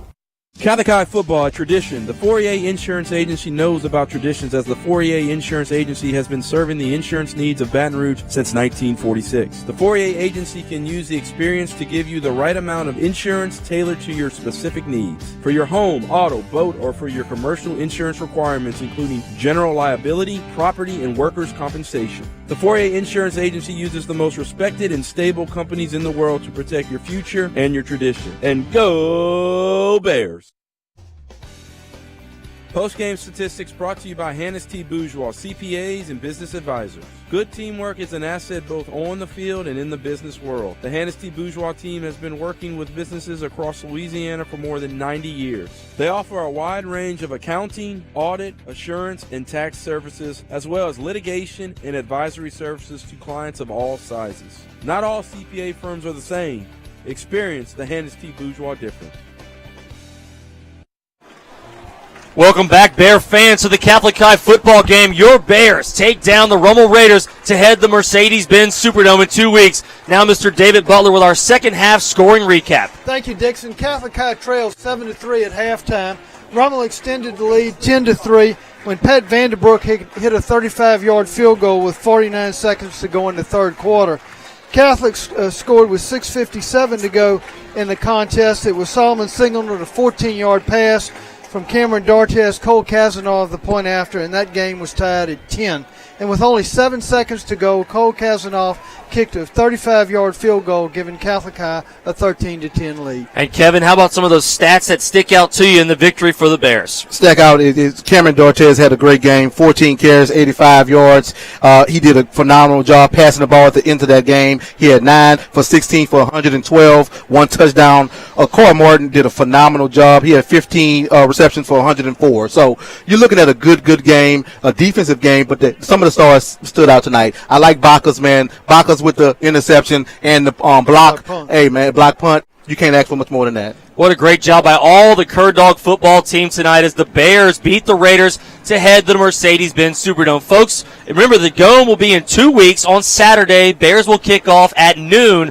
Remember to constantly be checking www.catholichigh.org for all the updates. One last time, I want to thank all those CHS corporate partners. Walk-On's Bistro, Mid-South Bank, Slocal, Baton Rouge Coca-Cola, Marucci, Morrow Physical Therapy, Raising Cane's, Lamar, Shoppers Value and Walters, Papillon, Thomas Cullens, attorneys at law. For David Butler, Kevin Franklin, Ben DePalma, Aaron Hart, Mac, Jared, Jay, Hilton, Joseph, all the kids, check the credits. This is our last broadcast of the season on the Bruin Broadcast Network. We will be live on 104.5 ESPN for the Dome as Catholic High will take on John Curtis to win the 3rd state title in school history. For all of us, to all of you, it's been a great season. Go Bears, and see you in 2 weeks. The Bruin Broadcast Network is brought to you by Catholic High School in Baton Rouge, Louisiana. The network is under the leadership of executive producer Matt Kemper, producers Joseph Walmack, Chris Purnell, Hilton Emard, and Joshua Langlois. The Bruin Broadcast Network is a student-run extracurricular organization providing live streaming of many Catholic High School events. For a schedule of upcoming events, visit www.catholichigh.org. From all of us here at the Bruin Broadcast Network, thank you for tuning in. You can watch live at www.bbn.live.